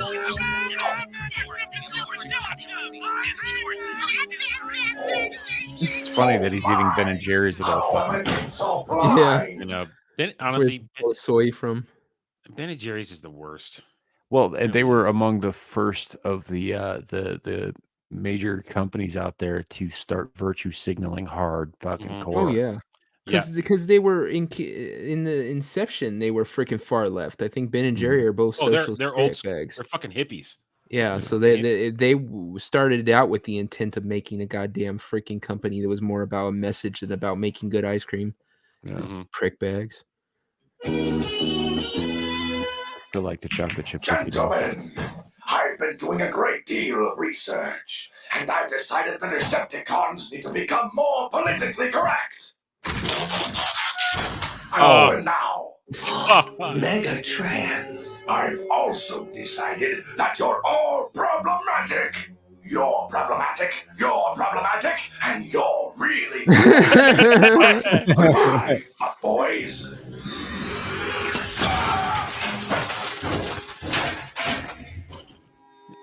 Wow. Starscream, you're screwed. Megatron. Wait. Did he say crappy pair of tits?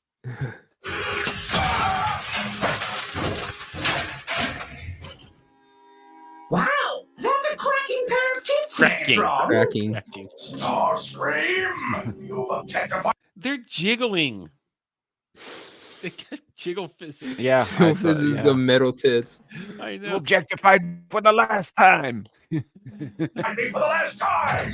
Now, please, spare me, Lord Megatron. I can be PC too. Megatron was my slave name.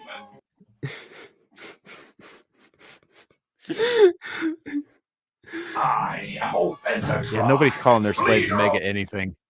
The Offendercons. Oh. Ron, leader of the Offendercons. Green hair is not happy about that.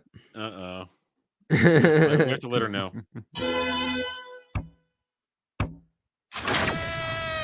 Prime, come out and face me, unless you're afraid to be beaten by a woman.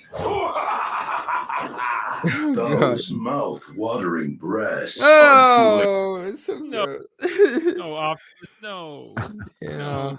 It's a trap, Optimus. It's a trap. Yeah. Anyone, Megatron. I'm still gonna shoot you. You should check your privilege, Prime, before one of my new warriors checks it for you. Behold! Curvebot! Oh, wow. Ew. I'm sexy. Safe space. Lumpy. Safe space. And Blackbot.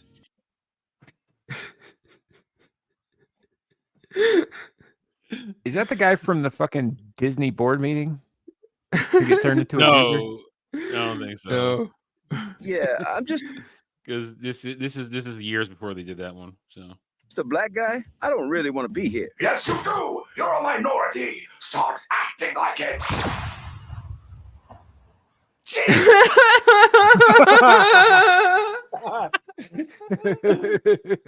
Oh, no.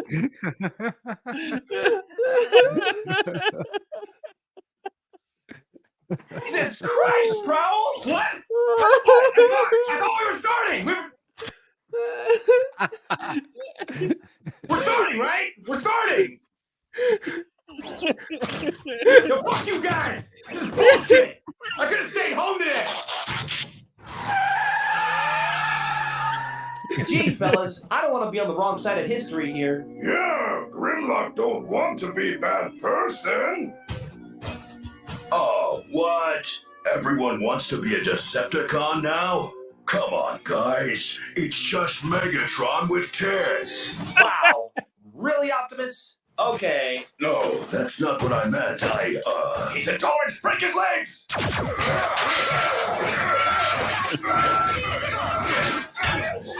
Thanks, that's hot. At last, we are free from oppression. Great job using your girthy ass to crush Prime's head, Curvebot. Fuck you, Offendatron, you skinny whore. I'm sexy. Don't slut shame me. It was a compliment. Hey, leave her alone, you. Too much infighting. Grimlock can't even. Oh, Grimlock jeez. literally can't even. Not wrong. Oh no, the boob. Grimlock literally can't even. Infighting. That is so true though. They will always eat each other. Swiss booby. Offendacons, retreat. Transcrete. Oh. Into a tampon. No, it's a vibrator. That's a vibrator. No, it's a tampon. Look at the string. applicator. Yeah. Yeah. Oh, okay, sure. All right. Yeah. All right. Touch me. Oh, yuck. Oh, I could have done without that. Oh my god.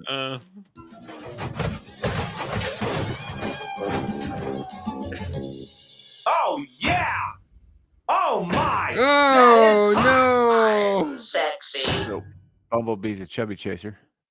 Oh.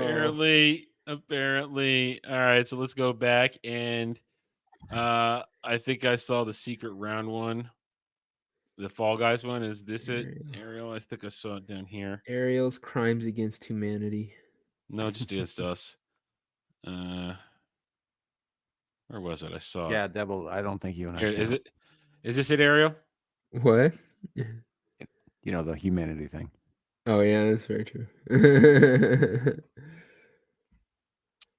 I think is this it? I want to make sure. Ariel's crimes against dark beings. Yes. Okay. All right. Here's the next one. Flash kids. I honestly, I've never played Fall Guys, so this might be a little. I might be a little lost on the humor in this. I don't know it. No. I would like to play it, but you need like freaking a bunch of friends. It's just not the kind like you don't need enough to fill the whole lobby, but you want at least like 5 or 6 friends in there just to. Otherwise, it just isn't that fun.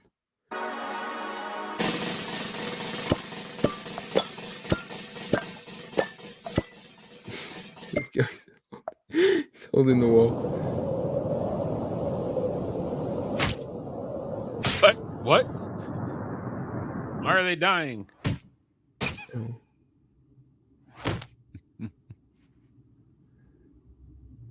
Poor little hot dog man. Hey, good for you, pal. You survived the fall. Shame no crown, though, huh? Oh, it's okay. I know you can't speak. His bulge. I wonder where this is going. You'd have to consume a lot of protein before your brain developed linguistic abilities. Oh. Why is he eating an ass first? Maybe that's the best part of the jelly bean person. I don't know. Dug outfit was a real cute idea when you bought it, didn't you? Oh no, there's no escape. Believe me, I've tried. Yeah, sorry you got eliminated and ended up in this place.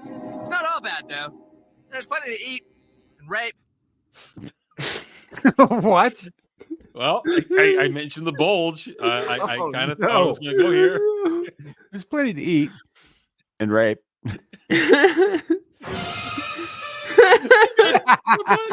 That's what I'd be more worried about too. That's how we all feel about around Dermy. Oh no.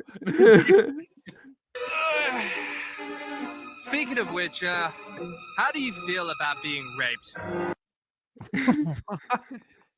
You see, all right, you know what? I don't need to play Fall Guys to appreciate how dark this is. It's definitely not positive. That's No, for sure. no. Is that like a no-go? Or... Oh. That's gonna be a problem. Really wanted to give you a good raping. Oh, good lord. Ooh, I tell you what. Why don't we play for it? Like a secret Fall Guys bonus round. If you lose, I get to rape and eat you. And if you win... In that order. Oh, my goodness. Mystery surprise. Okay. Now, Is the mystery surprise the purple guy gets to rape and eat him? deep inside a Fall Guy's asshole. Wait, what did you say? Hang on. Mystery surprise. Okay. Now, I buried a tail deep inside a Fall Guy's asshole. If you find it before the time's up, you win. Ready? Go. 10, 9, 8, 7, 6, 5, 4, 3, 2, 1. Want to know where it was? It was buried in my asshole the whole time. Yeah, it's a That's why I'm foxtail. the king. Big brain plays. All right, a deal's a deal. It's time for slap.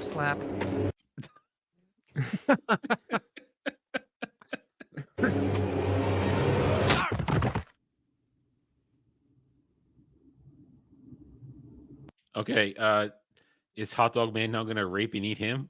I don't know. I don't know if I want to know.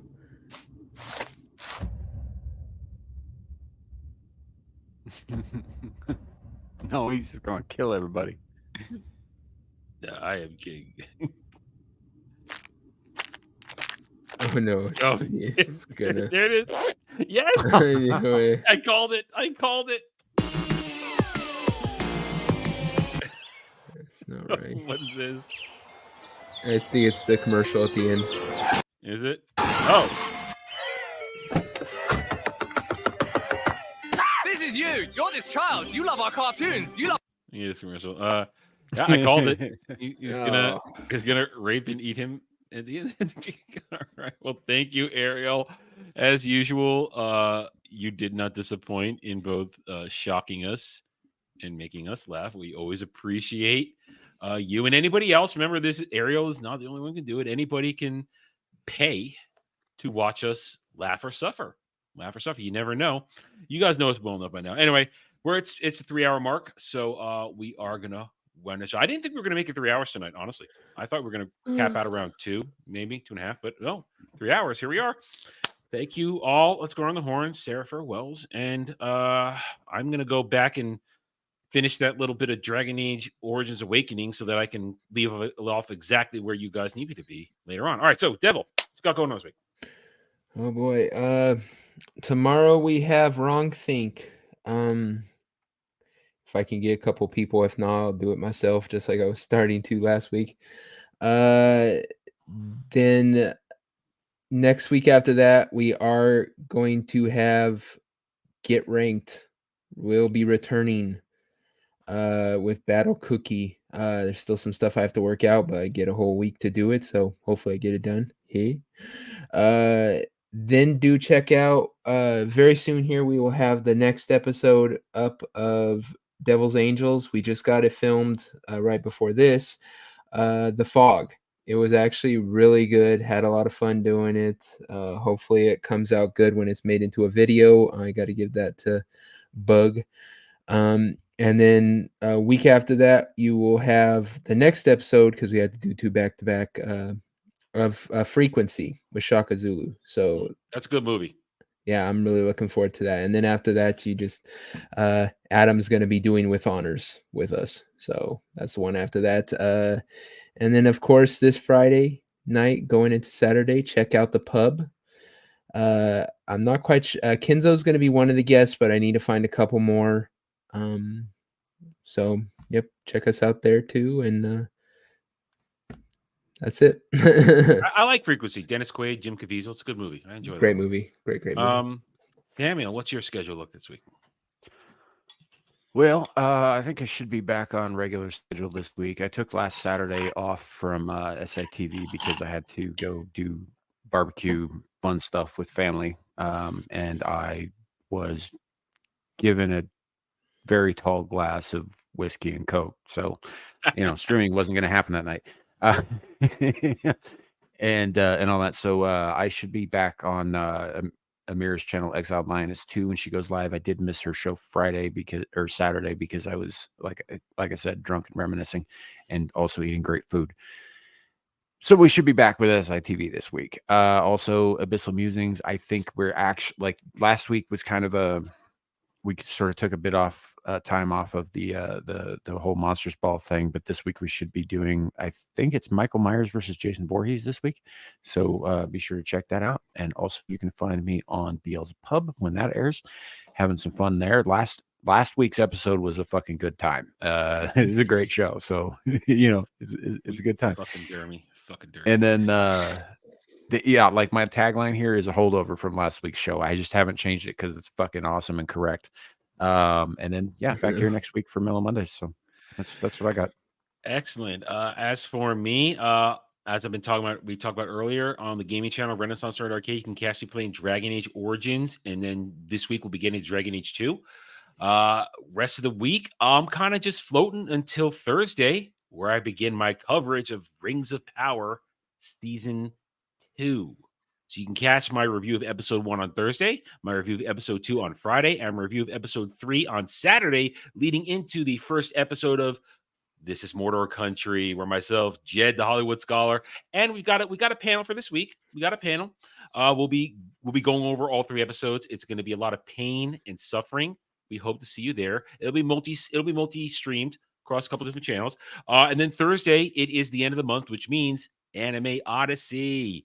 This week, Dermy and myself, we are going to be watching and discussing ReZero, starting life in a new world, season 1, director's cut. If you're watching it, director's cut. It's such a good show. We're supposed to have Legal Mindset as our guest. We're still trying to make sure, due to the fact that the man lives on the other side of the world. It's a lot of trouble getting everything lined up, but we're doing our best. If he isn't, then we'll just try again another time. But join us there. Probably, I think we're doing it at 8:30 p.m. Eastern. I think it's the time. On Friday, Ballbusters. That sinking, horrible, degenerate ship. As I said, Saturday, Mordor Country. No driving until late October. Driving will be back, and when it comes back, you find folks in the audience, in the chats, and of course mine and Jed's channel. you will get to vote quarterly. Now, every quarter now, we're going to let you guys vote to make us watch a movie, which is going to always end up horrible for us. So we'll give you the details on how to do that as we get close to it. And then Sunday, roundtable, 2 p.m. Eastern. I'm sure there'll be lots of Rings of Power talk. I'm sure we'll be tracking the continued demise of Disney Star Wars: The Acolyte. That great petition, I'm sure it's going to reach nowhere in good time. We'll be covering that kind of stuff. And who knows what else is going to happen. You never know what the internet will provide. So once again, thank you, Devil. Thank you, Samuel, as always. Thank you to the chat. We love you. We appreciate you. We do not get to have this kind of fun or do this stuff without you. So we'll see you guys next time. Until then, guys, take it easy. Have a good night or day wherever you may be. Bye. Bye.